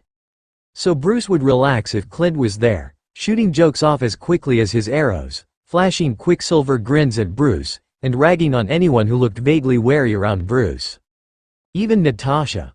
Bruce was convinced Clint had a death wish, but said nothing when the archer loudly remarked Bruce wasn't going to flip out when she handed him a plate. Bruce had snorted. Natasha looked angry, embarrassed, and vaguely guilty, but just flipped Clint off, tentatively patted Bruce's shoulder, and walked away. Clint made them more open to Bruce, because if the two most aggravating people on the team could reach a rage monster, then surely he was in good control. Bruce would relax when Tony barged into his lab, talking a mile a minute, or grabbed Bruce and dragged him outside, because Tony loved the stars, something no one else knew. Bruce would sit quietly, and if Tony wanted to talk, he would. If he had nothing to say, for once in his life he was quiet. The stars would twinkle down at them. Bruce would gain a measure of peace and contentment from looking at them, and also Tony. Tony, whose kinetic, eclectic energy slowed, condensed and flickered out, just for a while. Just while they were on the roof. Just when the stars, and Bruce were there with him. Bruce didn't understand it, not really, but lay quietly next to his best friend, and waited until Tony either went back inside, or they both fell asleep. Bruce found peace when Tony and Clint were there, because they were there for him, Bruce Banner. They were there to be his friend, because they genuinely liked him as a person. But they also liked the Hulk, and that made all the difference. So walking into this kitchen scene, he smiled at Pepper. Tony and Pepper were a package. One didn't come without the other. Sort of like Tony and Bruce, now, or Tony and Clint. The first time Bruce met Pepper was after the attack. They had all been walking back to Tony's tower, where the lights were actually working well, compared to the rest of the city. Good advertising, Tony had commented offhandedly.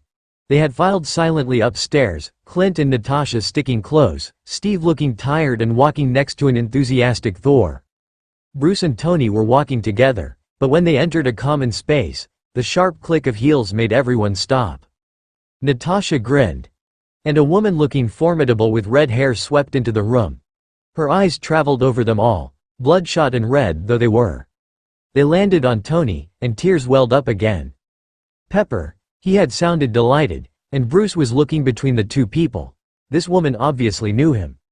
You made me cry, she said, not sounding too annoyed. I hate it when you do that.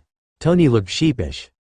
I didn't mean to, not really, I didn't even know you knew what was going on, though of course, what was I thinking, you always know. Tony said. Steve was looking more alert, and Natasha was still smirking. The woman. Pepper walked up to Tony, and slapped him. Steve started, and Thor looked shocked. You remind me of the Lady Sif. He boomed. Pepper ignored him in favor of hugging Tony. His hands pulled her in tight, and his arms anchored her. Bruce watched as she pulled back, scowling through her tears. A phone call? She asked, her voice breaking a little. Tony had deflated. He sent her a look that seemed to mean later, and turned a smile to the fellow Avengers. This is Pepper, my girlfriend. Pepper, this is the team. Guys, rooms are available if you want to stay, I'm going up. Pepper? Pepper had said nothing, given a watery smile and left with Tony. She was brave, but she was more human than the rest of them. She was formidable, and she was funny. She was confident, capable, beautiful, and immediately accepted into their family. She was a hero in her own rights. Pepper had never even flinched at Bruce. I put up with Tony for years, Bruce. Nothing you do or say can faze me at this point, she had said dryly after he asked her why she accepted him so easily. Why she was like Tony, like Clint, sliding into a friendship with no regard to the damage that could be done. At those words, he had relaxed, not like he could with her boyfriend, but enough he would laugh and smile, and feel like he was home. Bruce remembered the first time he spent any significant amount of time with Clint. "When you turn into the Hulk," Clint had asked, leaning in, not wary, but curious, "does it hurt a lot? Or do you feel that weird tingling feeling you get after you've stayed still too long and your foot had fallen asleep and then you move it and little needles inside your foot stab at you till you've hopped it off?" Bruce blinked. No," he answered. "To what?" Clint looked mildly irritated at the answer. "To both. It's like, when you're stretching, and you aren't very flexible, 'cause you haven't stretched in a while and your muscles strain, and ache. And yeah, it hurts a bit, but I'm used to it by now." Clint had looked fascinated. "What if you try stretching more?" The first time the three of them were together, Clint and Tony, who were fast friends because they could snark like no other. Bruce was pissed and trying to cook something, but Tony's stove was not working properly. He finally slammed down the pan, swear words spilling from his mouth. Turning, he expected fearful looks, or a wariness, the fight or flight response kicking in. Instead, Tony bounded forward and turned on the stove, patting him while he laughed. Clint snorted. "Anger management, much," he said. "It's just a pan, man, what's it done to you?" Bruce had stared at their casual indifference but said nothing, smiled, and turned back to the stove. Bruce was terrified the first time he tried to leave. It wasn't because of the Hulk, or something the other guy had done. No, it was because it was when he realized he was forming serious bonds with the team. And this level of friendship terrified him. He knew that they would realize he was a monster, and leave him. Hurt him, and leave. So he tried to leave first. But he had become so comfortable and at home with first Tony and Pepper, then Clint, and then the rest of the team, and finally Coulson, that he had ignored the vague warning signs that he got when he wanted to move on. When Bruce first wanted to leave, it had nothing to do with anything he did. In fact, it was Tony's fault, which it usually was. Tony worked hard, Bruce knew that. Clint knew that, and so did Pepper. They all knew he worked hard, but not to what extent. But everyone knew he slept at weird times and sometimes not at all, and inhaled coffee. They all knew he had a job besides the Avengers. They knew that S.H.I.E.L.D. was bugging him for more and more weapons, upgraded technology, and more. They as frequently training with them, and working with them, cleaning up and fighting. They knew Tony spent time with Pepper, taking her out, and doing couplet things that they wanted to. They knew that he spent time with Bruce, in the lab, or outside, hanging out, or doing experiments together. They all knew Tony spent time with Clint, watching him at the range, or going out into New York, or playing pranks on the rest of them. They knew Tony tried to get to as many team events, like movie nights, or introduce Thor and Steve to Midgard, Earth 2012. They knew that he was their press deflector, going to events to promote their team constantly, and also going to events for his own company. They knew he made them small upgrades, just because he thought they would like it, and because, he claimed, they needed him. They knew he spent time on his suit. They knew all this, and no one really thought about how putting all this work together was hard, for anyone. So when Tony collapsed, Bruce thought about why, and wasn't really surprised. It was a warm day, and Tony had staggered upstairs again, everyone ignoring the fact he probably hadn't slept again. Clint had smiled at him distractedly, and Steve just passed him eggs. "You have a board office meeting today, Tony, at 11. You have a meeting with S.H.I.E.L.D. at 2, and you have a charity dinner to attend tonight," Pepper told him efficiently. "Be there." She kissed his cheek and disappeared. Tony had gone to his press event, and Bruce picked him up from his company at 1:30. Tony had sunglasses on, hiding his eyes. He was quieter than usual. At the S.H.I.E.L.D. meeting, Fury pushed Stark's buttons again. The billionaire had stood up, pointing at Fury, ranting, before he suddenly faltered. Steve frowned in concern, and Bruce felt panic welling up inside of him as Tony's face widened, and he pitched forward. Steve caught him, laying him down, pulling off his glasses. Tony's eyes were closed, the paleness of his skin, and dark circles accentuated. "He doesn't look well," Natasha had murmured. Bruce was gripping Tony's hand, fingers on his pulse. Fury called for medics. Bruce fought the rising nausea as his friend was taken away from him. Watching Tony being carried away made him realize how much he liked the man. What if he doesn't get better? Bruce had thought.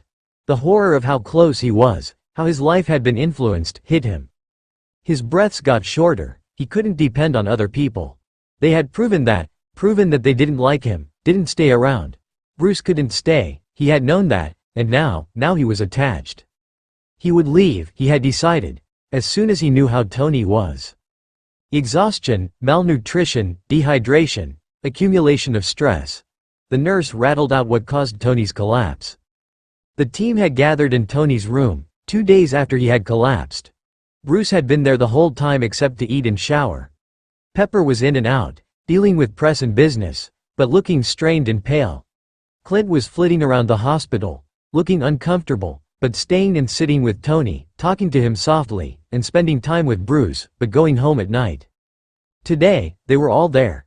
Thor was quiet. Steve looked sick. Bruce was nervous, his hands shaking. Pepper was there, holding Tony's hand. Tony, who had IVs sticking out of him, and machines beeping around him, his eyes were still closed. He's not on sedatives, the nurse had said, he's just exhausted. This is our fault, Steve said hoarsely. Pepper glanced up at him. Hardly, she snapped. He pushed too far this time, it's his fault. I'm not saying you shouldn't have realized, because you should have. I should have. It's his fault he pushed. My fault I didn't realize. She looked down at his hand in hers. Look, Tony forgets a lot about normal human behaviors. So I try to feed him and remind him to join the living world whenever I can. He doesn't sleep well. He still has these dreams, Pepper said, biting her lip. I try to be there, when he wakes up. Makes the memories not so bad, I think. I try to be there when he's awake at all really, to remind him he has to live, but Pepper was busy, the team thought. She couldn't be there all the time. I try, but he's stubborn, she said softly. We'll lighten his load, Steve promised her. That's not all that has to happen, Clint mumbled. Eyes snapped to him. He looked at his friend while he spoke. Look, he's too busy. Steve and someone else confront the Avengers press and events. He doesn't have to do that anymore. He can hire R&D staff. He can cut back on patrols and clean up. He can stop making multiple projects for S.H.I.E.L.D. And we can stop forcing him to participate even when he says he's busy. We can cook, and take it down to him when he's busy, and when Pepper isn't there, we can remind him he's human. We'll be a team, Captain, like you've wanted for a while. We'll be a team, and part of being a team is taking care of our members. Clint's quiet but firm voice cut through the sterile hospital room. Steve nodded, blue eyes earnest. Thor was quiet. I agree, that's what we should do. What who should do? A gravelly voice interrupted. You need to sleep more, for one, Pepper reprimanded immediately. God, Tony, don't scare me like that. Why didn't you say you needed to some off? Don't like inconveniencing you, Tony mumbled. Bruce squeezed his hand. The panic he had felt when Tony collapsed eased a little. He held onto Tony's hand like a lifeline, Pepper gently resting her hand on his arm. He held on because he knew that he wouldn't be able to hold on this any longer. He held on for now because he knew, in his heart, he was going to have to let go. When Tony was released from the hospital, he was still quiet. Bruce wasn't sure why, but he thought it was either because Tony hated showing a weakness to him team, or because of the argument he and Cap had gotten into. You can't keep doing this, Tony. We need to conscious on the missions, Cap said efficiently. Exhaustion is a liability. Tony snapped, words pouring out of him. He had lashed out at Steve, who stood still while Tony's words about how he needed to do the work he did, and he knew when to back off, and not to worry, he wouldn't be a fucking liability, because he knew when to stop. Like you did last week? That wasn't stopping from my point of view, Tony. I'm not weak, Steve. Bruce watched his friend flinch subtly at words the captain said in his 20-minute lecture. Words Steve didn't mean to cut deep. Words Steve didn't mean to make Tony think he was being told the team thought the billionaire was weak. When he got home, Bruce sat with his friend. I'm glad you're okay, he said softly, and patted Tony's hand. Tony smiled a little and turned back to his tablet. Bruce left. Well, he tried to leave, rather. He had said his soft goodbyes, in his own way. They would understand. But he knew the longer he stayed, the more danger his team his friends were in. He had to let them go, because he couldn't endanger them like this. couldn't force them to be his friend, to put up with him longer than they had to. He had a bag packed of things he would need, and he had left his Stark phone upstairs on his bed. He got to the door when Natasha stepped in front of him. "Where are you going?" she asked softly. "I can't stay here. I can't risk you like this." "Like what?" "Last injury I saw was Tony passing out because he's an idiot who can't take care of himself properly. And what if I lost him? Natasha, Tony's been my first friend in years. I'm so grateful for him. Him and Clint are the only things keeping me here. Really, and honestly, I need to go, please. He's your friend, Bruce, he wouldn't want you to leave. But I need to. Stay for Clint and Tony then, they're still here. Why aren't they good enough anymore? You don't understand. Tony passing out made me think. Emotions, bad ones, anger, fear, pain make the other guy come out. He looked like he was dead, and logically, I knew he'd be fine, but if Clint died? What if you, or Steve, or Pepper, or Thor died? I couldn't do it, Natasha. I couldn't stay calm and I would hurt people, more than would be needed. I have to go before I get too close that I can't, Bruce pleaded. Bull. Fearing the other guy. That's not what's making you leave, she snapped. Bruce, we want you to stay. Why are you so afraid? You know my past, Nat, he said softly, his bag slipping from his shoulder. Natasha guided him to a soft chair. You know about my parents, how my dad beat my mom in front of my eyes, and then me, and I grew up afraid, for her, for me, and then he was gone. But so was she. After that I've never really had anyone else. Betty was there, but she was afraid of me, and so was everyone else. I can't really remember when I haven't been afraid. His hands trembled a little, when a warm hand gripped his palm. He smiled at her, a shaky, uncertain smile. Then I meet all of you. Clint was an orphan, and people never really gave a shit, and I got that. Everyone thought Tony Stark, of all people, would have had a good childhood, but he told me stories more like my own, some that make even me wince. I didn't have to be afraid of my past anymore. I didn't have to worry about my backstory condemning me. I could focus on the present, for the first time. I wasn't worrying about my future, my past, or anything. And the scariest thing, working with Tony, hanging out with those two idiots, is that they made me not afraid. For the first time in my life, Nat, I wasn't afraid, and I thought it could be fine. What changed? Natasha asked. Tony. I mean, he's the best friend I've been waiting for my entire life. Clint too. Those two barged their way into my life and won't get out. I love Pepper like a sister because she's not afraid either, and Steve, because he's always nice and kind, and I know that no matter what, he's got my back. Thor, because he wants to spar with me all the time, says, I'm a veritable opponent. You, because despite how terrible I was playing on your fear of me when we first met, you stuck through with it. I almost killed you, and you have every right to get me kicked out of this team, of this tower. But you didn't, and I know you're afraid, but the fact that you try, every day, is one of the nicest things anyone has done. Clint would shoot these stupid arrows around me, and he likes pulling me out of the lab to go do some cheesy New York thing with Steve because he thinks it's funny to hear Steve's commentary on how things have changed. And he doesn't think about the other guy, because that wasn't who he dragged upstairs to hang out with. Tony, because he's there for both of us, and he gets me, and I love him like a brother. But when he collapsed, it made me realize, I thought I wasn't afraid, but I was. I was terrified for his health, don't get me wrong, but just thinking about the team. I thought I was happy and not afraid being around you all, that it was the first time I could not be stressed and worried. But I was. I was terrified. I am terrified. Every day, every time you or Clint go on a mission, or when Steve blanks out because he has these memories, or he gets a little more lost in 2012, I get afraid. When Thor leaves or Coulson rubs his chest, I get scared.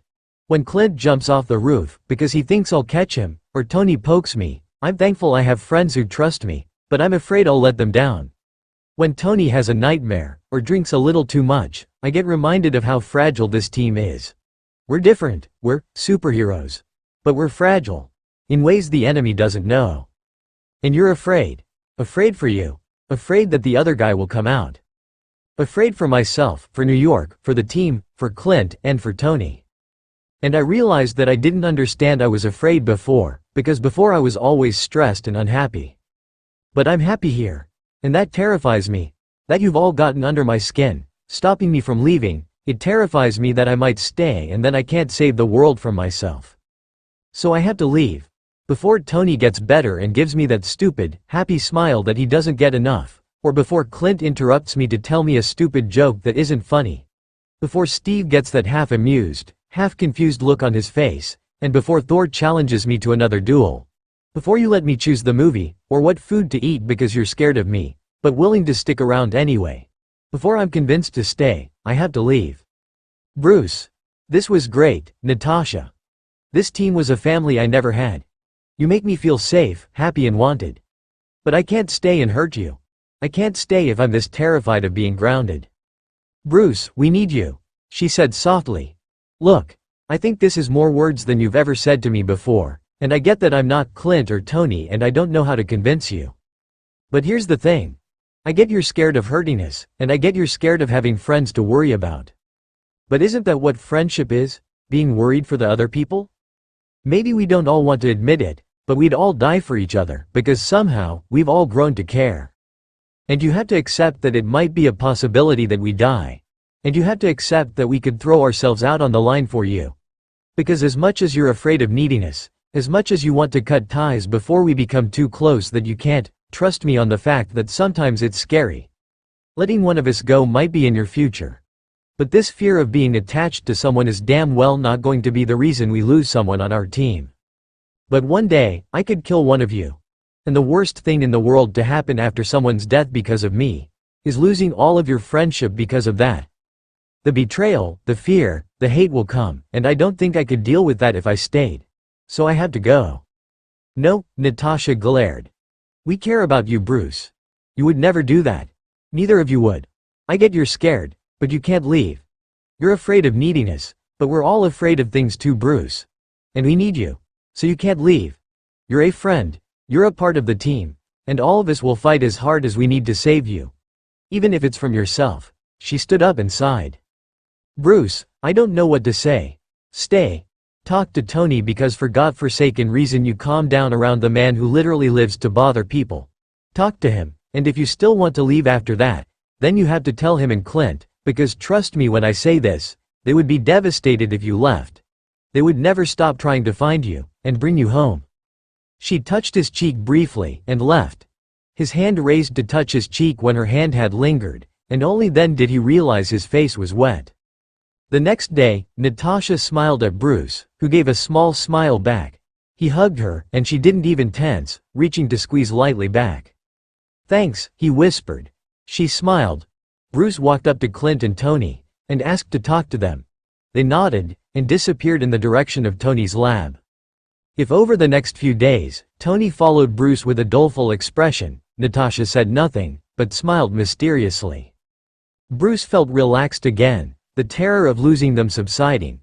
Natasha was finally looser around Bruce, calmer and not afraid. He was still a bit tense, and after another mission, the whole team was a bit high-strung. Unfortunately, Tony and Clint took this as an invitation. S.H.I.E.L.D. history was made. They realized the purple didn't come out, and a few computers were smashed where agents had destroyed them in their shock and fear.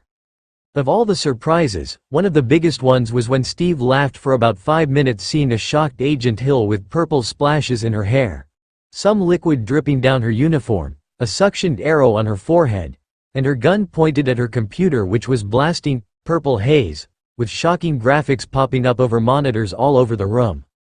Connected the dots. The mysterious liquid that hardened and got everywhere, the arrows, the deadly accuracy, and the technology turning on them.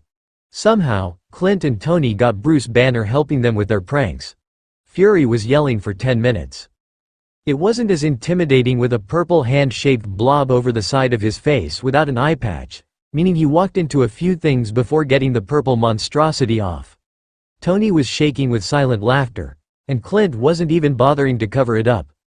Bruce had a mischievous smile that worried Coulson, and Steve was laughing. Martin gaped at the gates. Delivery, he squeaked. The man on the speaker replied. Of course, please enter. Martin drove his car into the lavish gates that separated the huge mansion from the rest of civilization. He parked and carried the huge order up to the door. Soon heavy footsteps were heard, and Martin's eyes widened.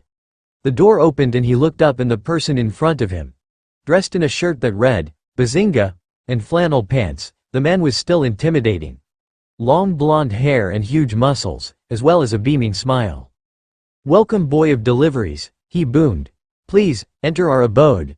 Martin nodded dumbly and stepped forward. "Hey, pizza's here." Another man peered around a corner. "Nat, pizza," he yelled. "Coming." A girl called back down the stairs. The man came out, a gun holstered neatly on his hip. And was that an arrow he was twirling in his fingers? "Awesome, man, I'm starving." The man with the arrow snatched a box and opened it. "Steve, did you order the Hawaiian?" he called out from the table he had carried the box to. Martin expected the man with hair to answer. A woman in a plaid shirt and jeans bounded down the stairs, her hair pulled back. Another man walked into the room. "What? No, I don't like Hawaiian." This one was tall, with blonde hair and striking blue eyes. He smiled at Martin. "Thanks," he sounded sincere. Martin nodded dumbly. The tall, cheerful one with hair clapped a hand on Martin's shoulder. He buckled under the weight. "You have provided us with a bountiful meal," the man boomed. Martin nodded. "You're hurting him, Thor," the red-haired woman said casually, sounding bored. Her back was turned, and instead she was going through the pizza boxes. The hand disappeared from his shoulder immediately. "I apologize, Midgardian," the man with hair, Thor, boomed. "I forget that not all are as strong as Steven or the mighty Green Warrior." Martin stared at the bow and arrow man poke the red-haired woman, who casually fended it off without looking with a knife she had pulled from somewhere. The gun was still on the man's hip, and there was a hammer leaning against the wall. Another woman with longer red hair had wandered in with a phone in her hand. Another man followed her, looking a little awkward. His curly hair was disheveled, and he smiled at the red-haired woman with a knife and nodded to the rest of them. Martin watched as the curly-haired man sat, distancing himself from the others. The long-haired woman sat the closest to him and looked up at Martin. "Tony will be up soon, and he'll pay you," she said, comfortingly. Martin nodded dumbly as they sat around a table and passed plates out to each other. The arrow man sat next to the knife-wielding woman, talking to her in a low voice. The two blonde men sat next to each other, one telling a glorious tale, and the other woman sat next to the curly-haired man, with a space between them. Another man wearing a suit, looking tired and older than the rest of them, slid in next to Steve and the arrow man. They all shifted to give him more space, and they all seemed comfortable. They seemed to be close. A hand dropped on Martin's shoulder, making him jump. "Pizza, awesome, Hawaiian's mine," the voice said cheerfully. The arrow man snorted. "Of course it is. That's terrible taste, Tony," he said derisively. The man behind Martin scoffed. "Whatever. More for me." He slid past Martin, whose mouth dropped open at seeing Tony Stark grinning at him. "Hi, Martin," Stark said, squinting at his name badge. Money was pressed into his hand. Martin looked down to see a roll of 20s, far more than he was owed, and raised his hand to count out the amount. Stark shook him off. "Don't worry about it. Keep it as a tip," he clapped Martin on the shoulder. "Thanks." Then Tony Stark shot him another grin and slipped in between the red-haired girl who put down her phone and kissed his cheek, and the curly-haired man who leaned in a little closer to the new arrival. The man with the arrow pointed at Stark and said something in a low voice. Stark replied with a grin. They looked like family. Laughter followed Martin out the door. Dumbfounded, he drove back to his work. His boss scowled. "Where were you?" Martin looked at his friend Carl. "I just delivered pizza to Tony Stark," Martin said hoarsely. "And there was a man named Thor there, and this chick with a knife, and a dude with an arrow, and shit, I'm losing my mind, aren't I?"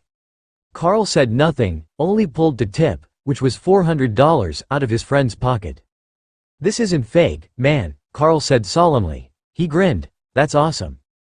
Don't run away, just tell me that you will stay. Promise me you will stay, don't run away. Just promise me you will stay. He had waltzed in looking bored, as he was wont to do. "So what's the deal here?" he asked, nonchalantly, his eyes flitting from one team member to another. "The deal was that you came with us, and we let them go." "You don't even have them," Tony pointed out. It was true. Clint and Natasha had been restrained, and Thor had let go of his hammer and been drugged, and Banner stood trembling, but in control. They only stood down because Steve told them to. Steve, who had a gun against his head, who looked vaguely sick, and a bit bloody. They are soldiers, Stark. Those who are not are good men, and will listen to their leader, as will you. The thing was, Tony knew that when it came down to it, no matter who he was, Steve would always take the route that led to less damage, a smaller amount of collateral damage. Right now, for them, it meant complying to the wishes of this group. It started when Tony was in Cairo for business, and the Avengers were called out. Steve had been caught, pistol whipped in the head, disorienting him. With the leader with a gun to his head, S.H.I.E.L.D. had ordered a stand down to Clint and Natasha, who were captured by default so they didn't threaten Steve's life. With the three of them out of the picture, Banner and Thor had been tranquied, and when they had woken up, Banner's sense of justice and good sense allowed him to realize the Hulk wouldn't help. Steve told Thor to hold, and so, he had. Bruce shook with silent anger, but he had a hold of his emotions. Of course, everyone knew that a gunshot into Steve's head would release the Hulk. That's why there were men poised around Bruce and Thor with tranq guns. So they had been threatened, and made a phone call. That's where Tony came in. With their weapons removed, and forced into a room with gunmen trained on them all, the situation was pretty dire. But what these freaks wanted wasn't the Avengers. They wanted Tony. Tony, who had been in Japan on a business trip. So Tony came. Tired, angry and strung out, he came. Now they were all defenseless, but Tony would be damned if he didn't go down without a fight. And they didn't know how hard he would fight. So here he stood. Clint watched as his friend threw his suit jacket carelessly on the floor and rolled up his shirt sleeves. The deal was me for them. I'm fine with that. Makes me feel special. Tony grinned a little. Clint's eyes twitched as Tony dramatically looked around. I'm outgunned. I'm outnumbered.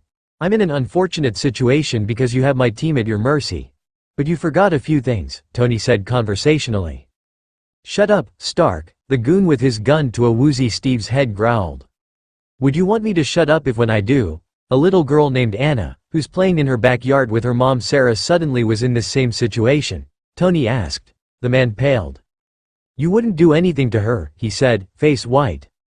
No, look, it's funny, sometimes, how people forget things about me. 1. I'm a genius. Seriously, people forget that one compulsively. Tony laughed a little, a sharp, brittle sound that made Clint flinch. A small robot crawl out of his collar, worming its way to the ground. Tony watched impassively as it wove its way over to a gunman. I asked the military to fund me in this project years ago, when I was still the merchant of death, Tony said. A little dreamily, another robot scuttling over his fingers. They were small and compact, with legs like a centipede's. They said, nope, most people are deterred by that, but fortunately, I have enough money to fund myself in anything I want. I still make things today that the military would love, but we don't sell weapons anymore, Tony continued. It's for the best, really. I mean, these are a little angry sometimes. He gave a dreamy smile as a few more crawled out of his shirt. I will shoot him, Stark, the man growled. No you won't, Tony said confidently. Apparently you need me. You want me, which means you want information or me to do something for you. You won't kill me, and I assure I will kill myself if you touch one of them. And your daughter, and I can tell you're interested. Tony Stark, at your mercy, and willing to do whatever to get you to let them go, even give myself up. You're curious, because you aren't the ones who want me. You're passing me on to someone else, so this just fascinates you. Tony Stark's secret past? That's juicy stuff. I was kidnapped for my brains once. Well, not really, he reconsidered.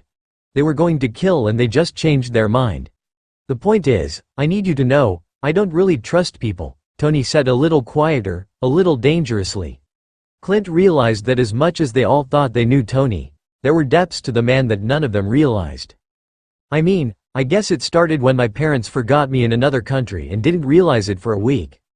My dad gave me cracked ribs and a broken wrist that time for not being able to figure out how to get back home myself. I was 4. He said, inspecting one of the creatures. After that it escalated. I didn't have friends growing up, because I would jump grades, and was sent off to different schools, and never stayed in one place. I didn't have a father most of the time because he was searching for a certain super soldier that I found years later. When he was around he wasn't the nicest person. Clint felt a little sick about how Tony was calmly telling this man about his life. Things he hadn't divulged to even Clint. He shot a glance at a pale-looking Steve who seemed hurt over the fact Tony didn't have a father around because of him. Later I just figured it was who I was. I kept secrets because that was the only part of me that stopped me from going crazy. The media had my life displayed for everyone to see, and I had nothing of myself left. So I made secrets and an identity to give them, and I made the real me be the part that helped stay grounded.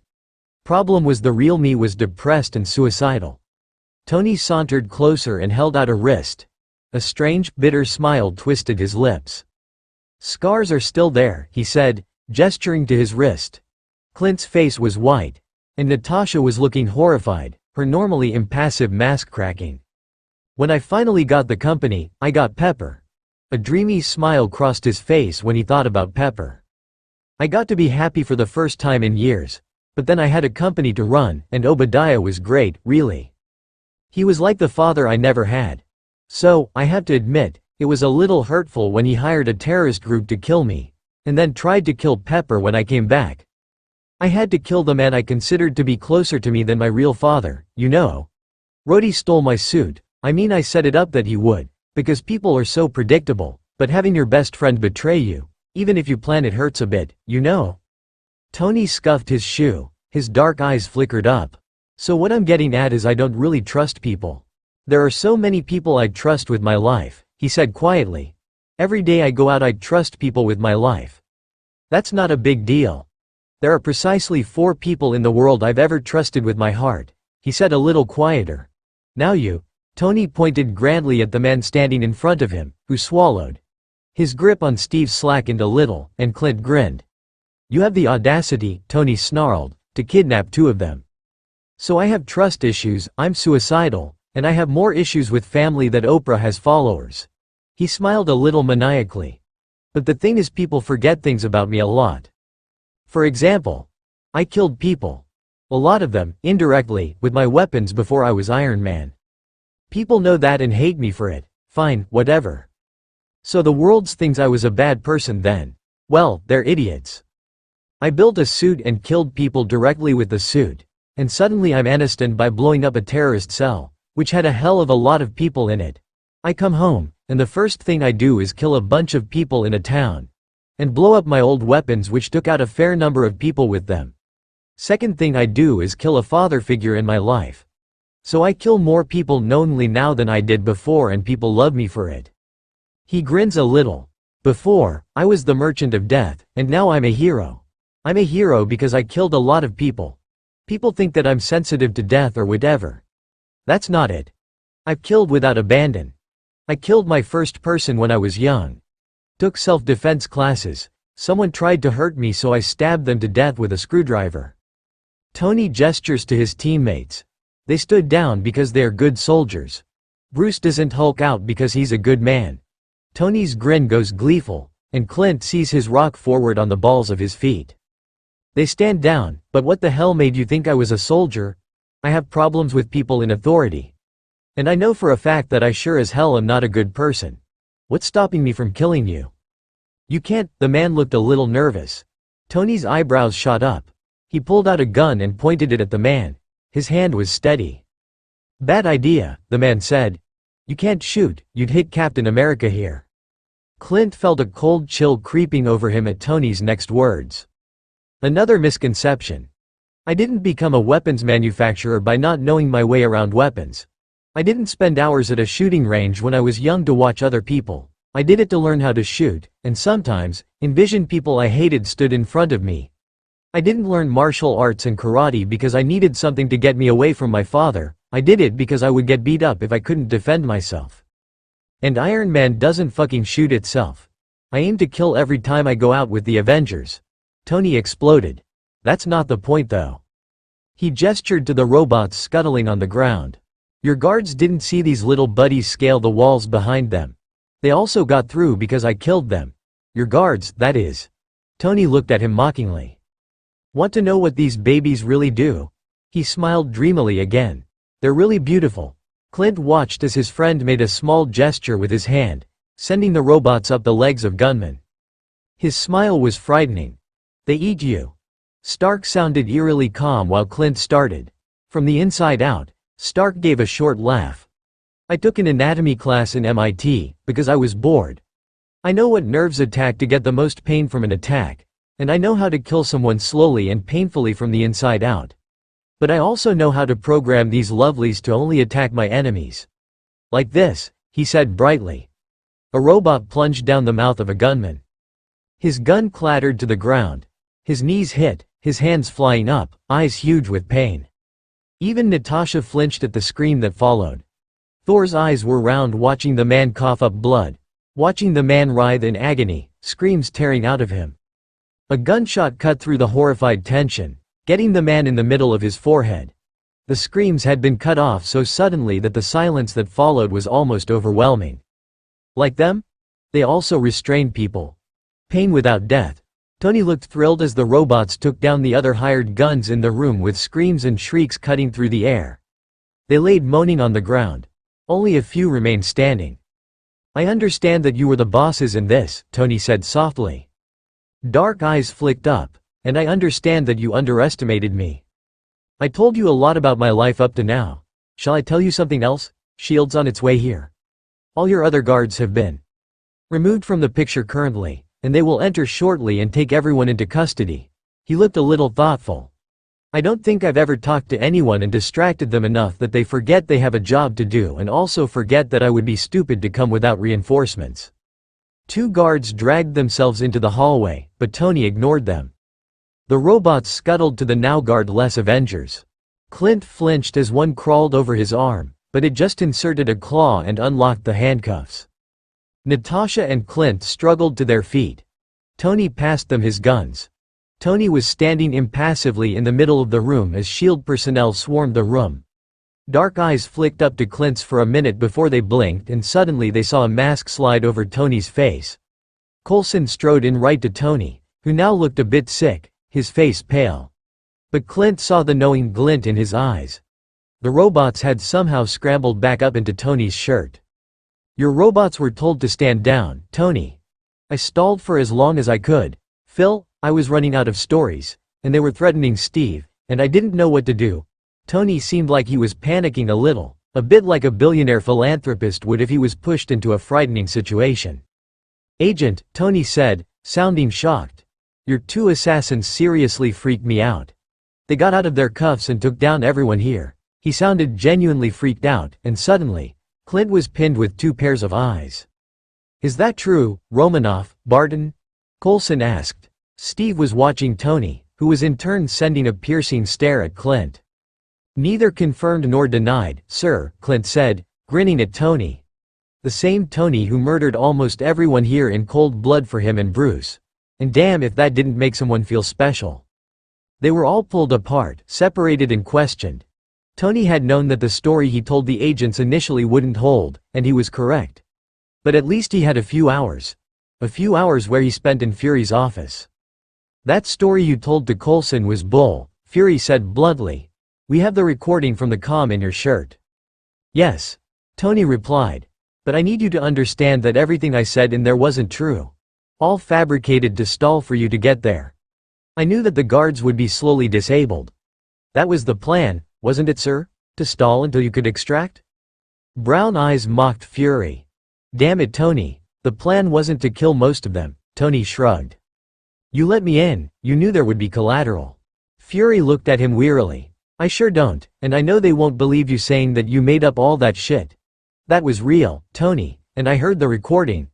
That was you being honest for the first time. Tony glared. Hey, I resent that. I'm more honest than you, he said, looking affronted. Fury's lips twitched. Regardless, we'll keep this contained, but S.H.I.E.L.D. can't stop stories going around within the agency. Right now we can only prevent fallout from outside of the agency. Even that isn't a guarantee. A couple of the people holding your team we've had to let go on bail. Not the ringleaders, but they heard enough. They might sell the information about your childhood to the highest bidder. Tony sighed. If that's what it comes down to, fine. I can deal with the fallout later. Was it worth it? Fury asked, voice cold. Tony felt like he was being judged. He returned the glare steadily. It has to be. Coulson had told them about how Tony was denying the truth behind what he had said. So they didn't mention it. But Thanksgiving was coming up, and they wanted to prove that Tony was special to them, and that regardless of his past, which they knew was true, they wanted him there. They had found the two men who had escaped, but they had divulged that they had told someone about Tony's stories. They knew that the last act of these men would be to destroy Tony Stark, even if it was only his reputation. So it didn't surprise them too much when a news report about the Avengers was advertised. Bruce was watching National Geographic when the first commercial had come on. Pictures of them Seattle flashed across the screen. The Avengers. All we know is stories thrown at us by the paparazzi. All we know is that they saved us, that they continue to do so. All we know is the mask. But who are the Avengers really? A picture of Natasha flew into the screen. Not American, a spy, fighting for us now. What made her change her mind? Another picture of Natasha shooting a gun and looking amazing. Overlaid the other one. Next a picture of Clint. An arrow pulled back on his bow, eyes serious. What path made this circus performer turn to government agencies and work with the military? Who is this man really? A laughing picture of Clint with Natasha, on one of their trips around New York, showed the other side of Clint Barton. A picture of Thor. Claims that he's a god from another world, and we have no choice to believe him. But why would he keep returning? A picture of Steve, smiling bashfully, from the 40s, and another right next to it, the same expression on his face in the new uniform from just 4 weeks ago. The super soldier who was frozen for 70 years. How has he adapted, and what brought Steve Rogers to the point that he was willing to do anything for his country? A picture of the Hulk, roaring into the sky. A shot of him catching Tony falling from the portal. This beast's mild-mannered alter ego, and the humanity that leaks through into his other form, and what brought Bruce Banner to the Avengers. Lastly, pictures of Tony checkered the screen. First large photos, they shrunk to fit in a checkerboard pattern over the screen. As pictures of him as a child, growing up, to recent pictures, the voice went intense. And the true, heartbreaking story of who Tony Stark really is, and what drives him to save the world. The look behind the public stories, lies fed to the media, and a shocking new take on Anthony Stark. A picture of the team. Fractured pasts, betrayals, abandonment and hurt brought this team to where they are now. Find out who the Avengers really are, and how they just might be more broken than anyone else out there. Learn how they overcame their oppression and came out better, stronger, and the team you know today. Bruce had frozen, his eyes wide. It was true. Lately people had asked strangely personal questions about the team in the last months, but they hadn't thought anything of it. Fury called, yelled at them for letting their stories be leaked to the television stations, but said that it would be good for publicity, and anyway, secret identities were ruined anyway. As the date drew closer for when the show had to air, commercials got more specific, hinting at Bruce's past abuse, at Clint's broken family, about the act of mercy that convinced Natasha to join S.H.I.E.L.D., the struggle Steve had adjusting to the 21st century, about Tony's family and betrayals, and how Thor's broken family. News stations were picking up the story before it even aired, people theorizing about the pasts that the heroes had, and Tony scheduled a meeting in another country for when the show was to air. A special, 3-hour show. It was the weekend before Thanksgiving. All of them except Tony were gathered in S.H.I.E.L.D. headquarters, watching one large television. On screen a man was explaining they went for truth. Not the stories that were fed to them. That they went back through the Avengers' pasts and found inconsistencies. Explained that there would be theories, there would be guesses, because some parts only the Avengers could fill in for them. Had old friends and family members talk to the news about each person. The whole agency was quiet as the reporters systematically went through Natasha's life, telling them about her father and her life in Russia, or what they could gather. Told about how Clint had saved her on a mission, and that act of trust was the one thing that has been true and real for this woman. She's mysterious, she's an assassin, she's a spy, she is now in the Avengers, and she hasn't even told us her name.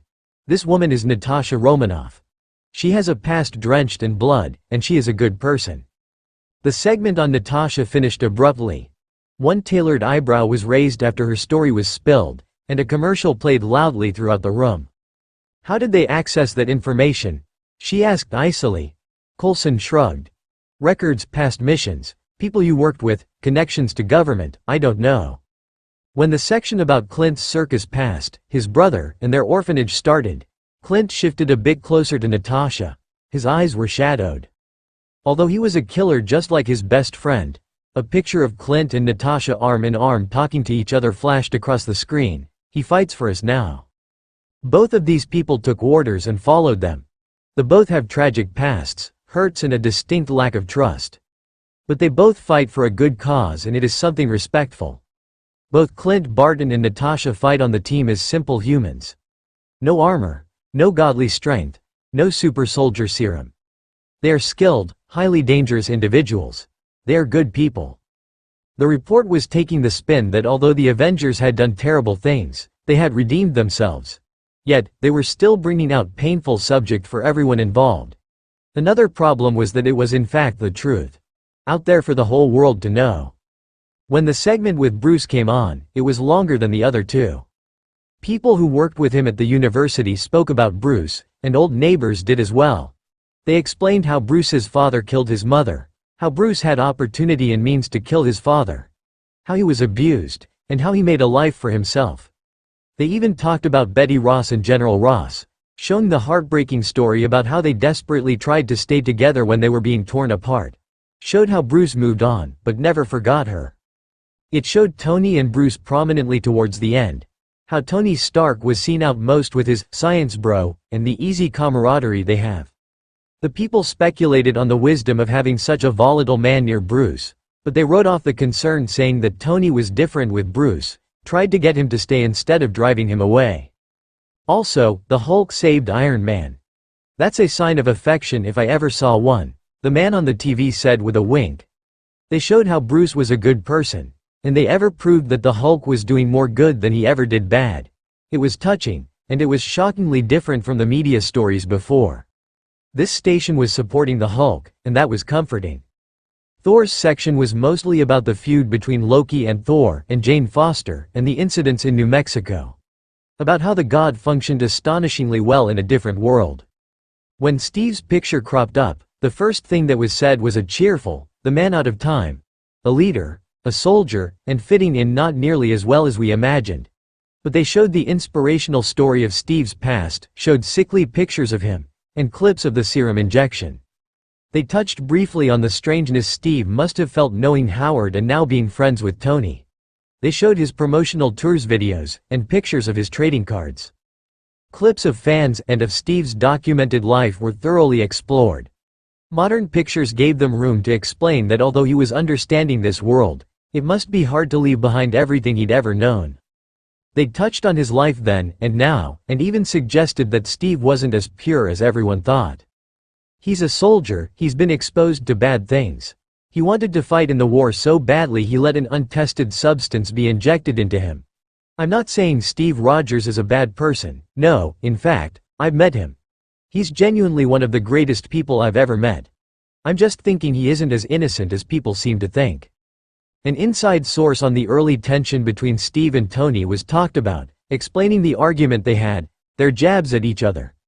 Ning the two, the station commented on how it's good to see that they get an argument, that they don't have a perfect friendship, or perfect lives.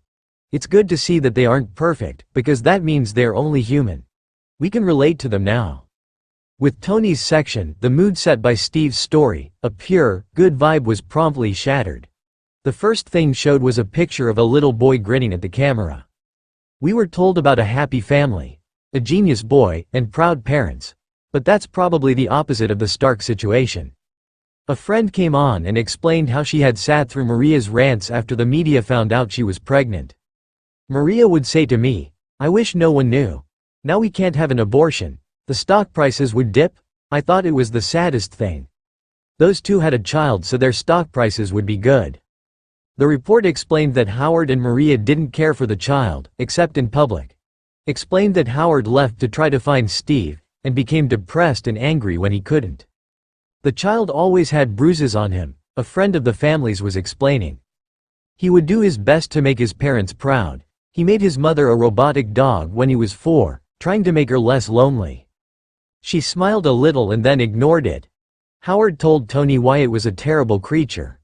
A picture was held up, the little boy standing morosely next to a completed dog, fur and everything. It looked like a dog. It was the most impressive thing I had seen in years. Even out of adult work. And they threw it away like it was trash. Tony Stark was underappreciated. The show showed pictures of a bruised and battered Tony, smiling for the camera regardless, an unhappy look in his eye.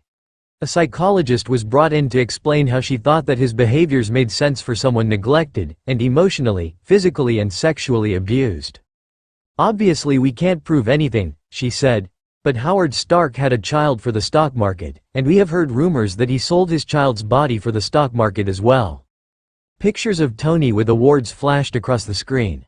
A genius, underappreciated, sent to boarding school, Tony must have considered it a great thing. In MIT at 15, he was already making patents for his father's company. A company that he was an important component to. Showed more accomplishments, but then explained about Tony's slide into alcoholism. His parents think he's worthless, he has no friends, no connections where people hate a child who is smarter than them, a place where he's just trying to survive. He got depressed.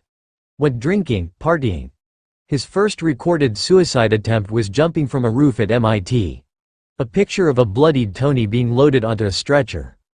His parents didn't even visit him in the hospital, but they certainly paid the money to cover it up. More pictures of Tony's life, mapped out.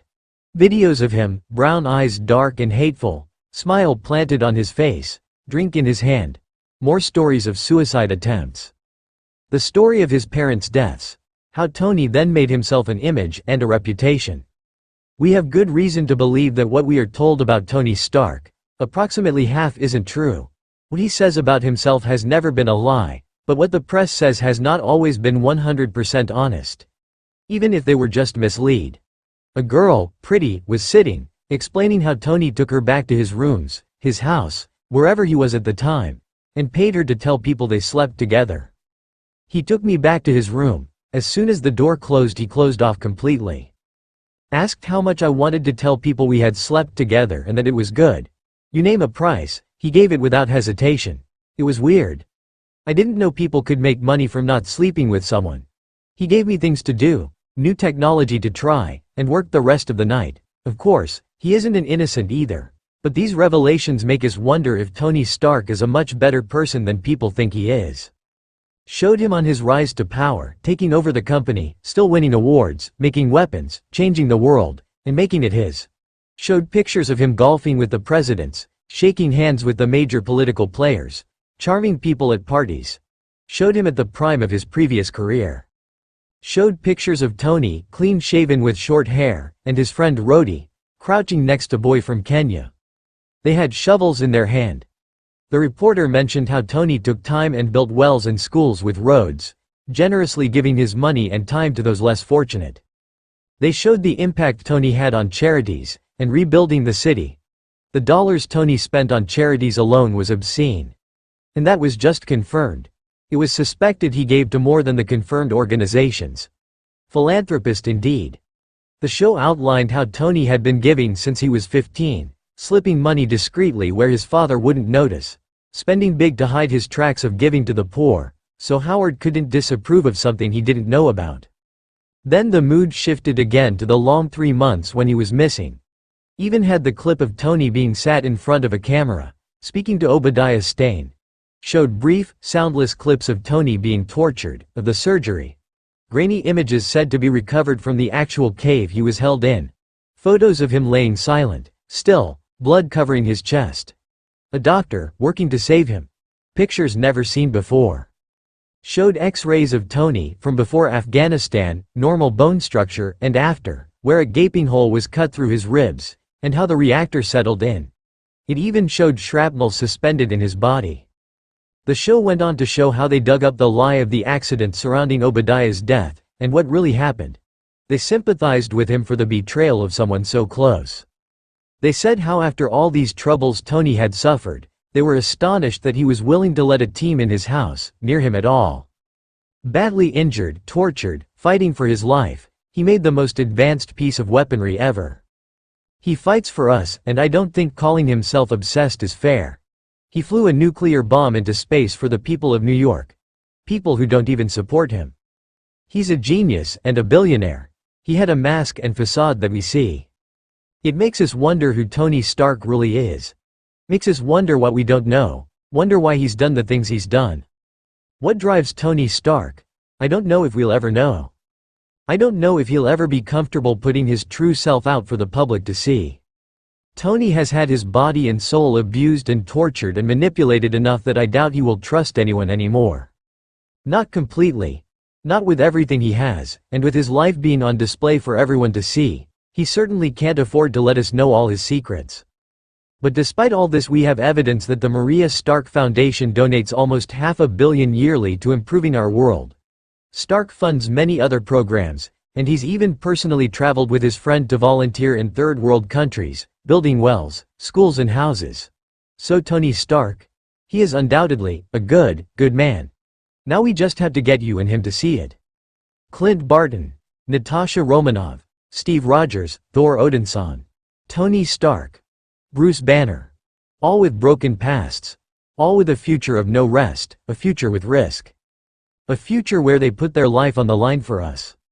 We cannot repay that, we can only support them. Support the goodness that is such an integral part of them. They are willing to give us everything to save us.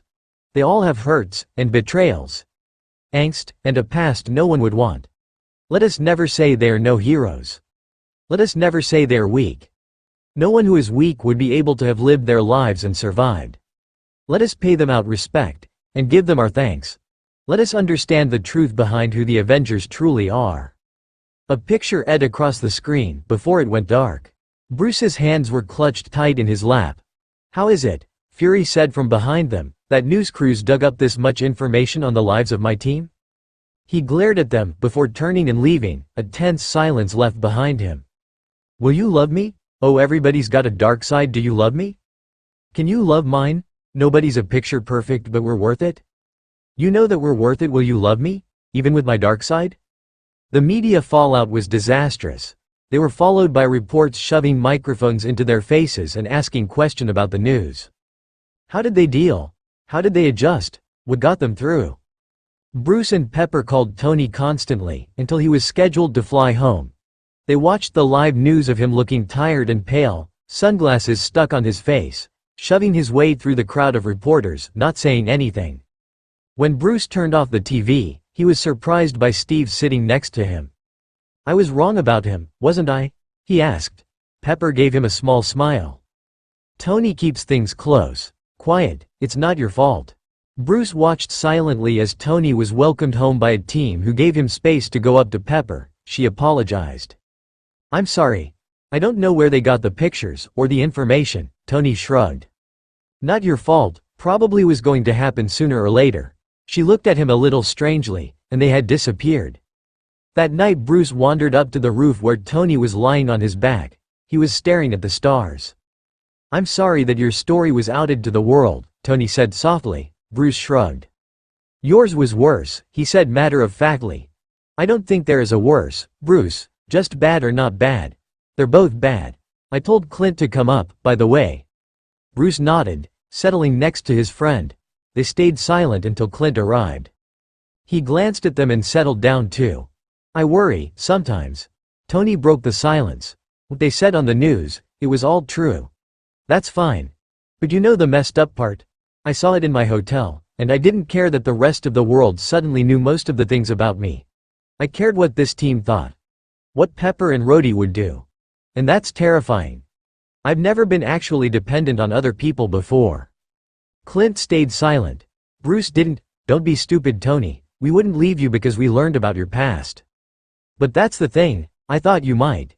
Even Pepper, but the first thing she said was that she loved me. The last time I worried about things like that was with my parents, when I was young. Whether they would be proud of me or not. You're worried we're too close, Clint stated. Tony shot him a look.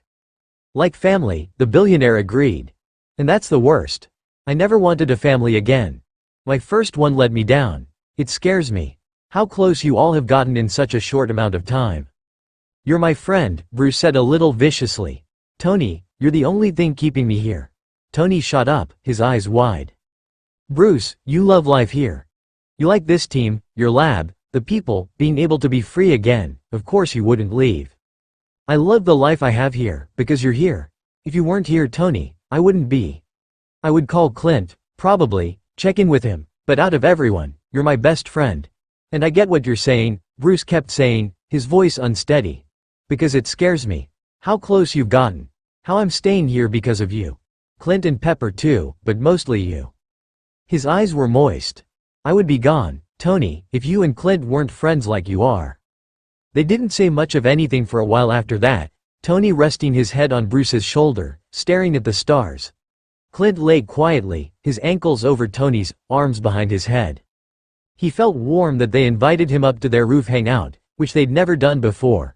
It was a place that Bruce and Tony hashed out their lives together, and would talk freely. It was where they were comfortable. And he was a part of it now. Tony shifted. Do you know why I like the stars? He asked softly. Bruce murmured, no, and Clint shook his head. When I was in Afghanistan, it was one of the few things I wanted. Obviously to go home, but I knew that if I could just get outside, see the stars, I would be a little bit better. They wouldn't let me, and I hated them even more for that, Tony said softly. Clint rotated his shoulders. This one time I was on a mission, and it was in these underground caverns, and I literally almost cried with joy when I saw actual grass again. The news was all over the lengthy report on the Avengers that had shown. They showed clips of reporters trying to get the members of the team to comment after, and all of them pushing them aside. Videos of Tony returning to America, being escorted to his car, of Clint and Natasha pulling down a hat to avoid the flashes of cameras, of Steve giving a sheepish grin and retreating as quick as he could. Thor beaming and telling tales of Asgard, but cleverly avoiding deeply personal questions. Bruce didn't even bother leaving the tower. Tony had returned back to his house and promptly avoided everyone except Clint and Bruce, and none of them had talked about the stories, except for Clint saying, well, that sucks now that it's out there, doesn't change anything, right? And then leaving. Fury came in once, and Tony emerged briefly, looked the director of S.H.I.E.L.D. in the eye and said, it was worth it, everything, and if you disagree, I don't care. Fury just gave a frightening smile. It was worth it, Stark. When Tony finally emerged from his lab, he was waving an arrow above his head and yelling Clint's name. Barton, what have I told you about using the vents for pranks? I will tear them down and find a more efficient air distribution system. You can't hide from me. Spinning around, brown eyes landing on Steve and narrowed. Where is he? He demanded. What? Why would I know? You're the leader or whatever, aren't you? Shouldn't you know where people are? I mean, he's fine, obviously. Jarvis would tell us otherwise, right? Yes sir, I would. Mr. Barton is currently above you in the air vent listening to your conversation. Thanks Jarvis. Steve grinned at a triumphant Tony who was looking ridiculous, currently trying to climb the wall to tear the ceiling down to get at Barton. A scuffling noise came from above, and the genius shouted up when he couldn't climb. I'll get you, Barton. You'll find everything dyed purple by tomorrow. Tasha can't save you. Well, probably she could, but she won't because you broke her new weapon. That's cheap, Stark, Barton's muffled shout sounded. It's true. Clint scurried away in the vents. Tony turned and scowled at a disapproving Steve. What? He'll hate everything being purple. Don't do that, Tony, Steve pleaded. He'll just get you back worse, and then it'll be a war. What am I supposed to do, Steve? Tony asked. He'll just get this sense of entitlement, and then he'll never stop. Look, I'll talk to him. Workshop out of bounds, right? Tony nodded sullenly, and turned to leave. Hey Tony, Steve said quietly. Tony shot him a questioning glance. It's good to see you again. Remembering what Tony had said in the hostage situation, he added quickly, and you are a good person. Really good. Tony looked a little cornered, and he nodded swiftly, backing away. Steve wanted to get him to understand how much of a good impact that Tony was for everyone, even him. Even though they hadn't always gotten along, Tony always was willing to help Steve when he needed it. In the weeks that followed, Tony would reappear more often. Clint and Bruce finally convinced him to come back to the movie nights. Finally, the whole team sat and talked about the news report. Steve felt bad that his old friend had changed so much, but understood that the Howard he knew, and the Howard Tony knew were drastically different people. Natasha and Clint took a night and saw divulging the secrets that they had kept so close, thrown into the light by the news. They talked, and became even closer. Bruce and Tony had a new bond, the former pushing back his friend's sleeves during the team chat, and everyone stopped to watch as the scientist gently rubbed a thumb over the engineer's scars. Tony finally started to interact more with the rest of the team, especially connecting with Steve. They spent more time together, still not close friends, but reaching an understanding, and enjoying each other's company. They knew Tony finally trusted everyone when he walked in to get coffee, shirtless and yawning. Scars littered his back and chest, but the most prominent feature was the arc reactor. He leaned past Steve to get his life-saving drink, allowing the others the first unguarded look at the device in Tony's chest, glowing softly. Thanksgiving solidified the team feel, and the battle afterwards, they never fought so smoothly together. Unguarded, genuine smiles were granted to one another, and even Pepper had never looked so radiantly happy. Steve didn't feel quite so alone. He watched as Tony argued with Natasha, a grin on his face as he pointed a screwdriver at her. Pepper glided past him smoothly, taking the screwdriver, and turning to kiss her boyfriend, now fiancé. The ring glittered beautifully on her finger, and her smile lit up the room. Tony gave her a happy smile, and hugged her, sticking his tongue out at the red-headed assassin behind Pepper's back as he did so. Bruce grinned, his demeanor finally relaxed with the others, and not just Tony and Clint. Bruce was voluntarily coming up from his lab, like Tony was now, and spending time with the team, even when Clint and Tony weren't there.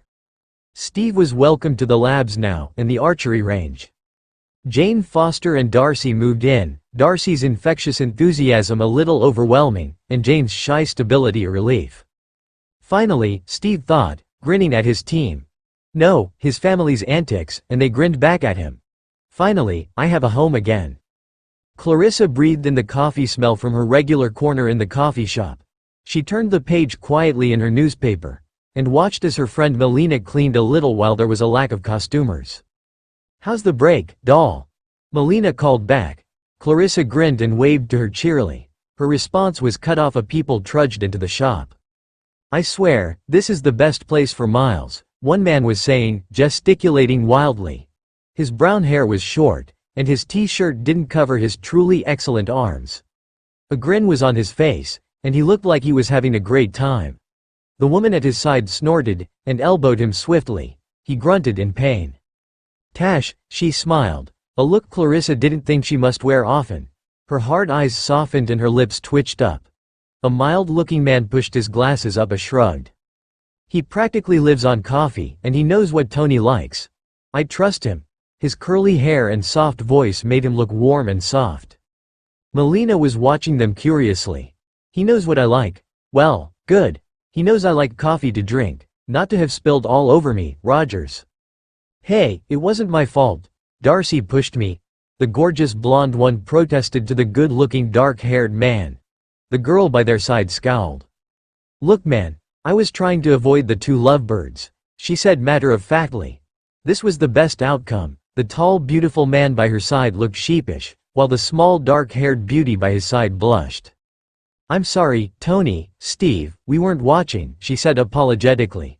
Tony waved her off. He turned and Melina dropped her cloth she was wiping the tables with, and Clarissa almost choked. That was Tony Stark.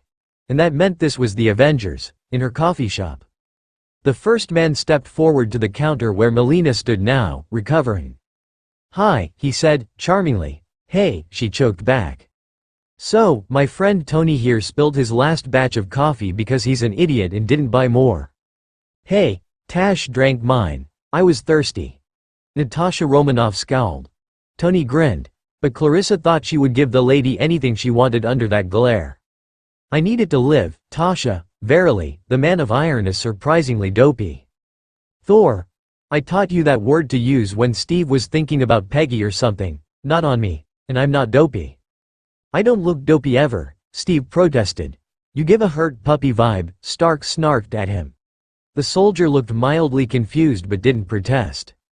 Anyway, the first man said again, we desperately need coffee or we'll all kill each other soon. Melina nodded dumbly and pushed a few packets forward, and poured cups for them all. Stark threw a bundle of cash at her, and they all gave them a quick smile, left, bickering again amongst themselves. Clarissa pulled out her phone and snapped a quick picture of them leaving. They were all close. Jane pulled up to Thor, who was walking behind Steve, who was giving Tony a perplexed look.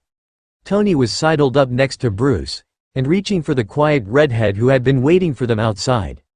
Bruce was laughing at what the billionaire had said. Clint was walking with an arm slung around Natasha, who wound an arm around his waist. Her face relaxed, and turned to Darcy. They all were laughing or talking, moving, but they looked happy. "Nice picture," Melina said approvingly. "We could hang it up. Draw costumers or something."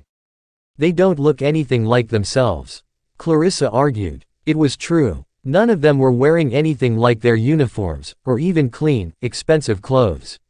Tony Stark was in a t-shirt and dirty frayed jeans, his beard growing in a little, and everyone else was in sweats or jeans, and casual shirts.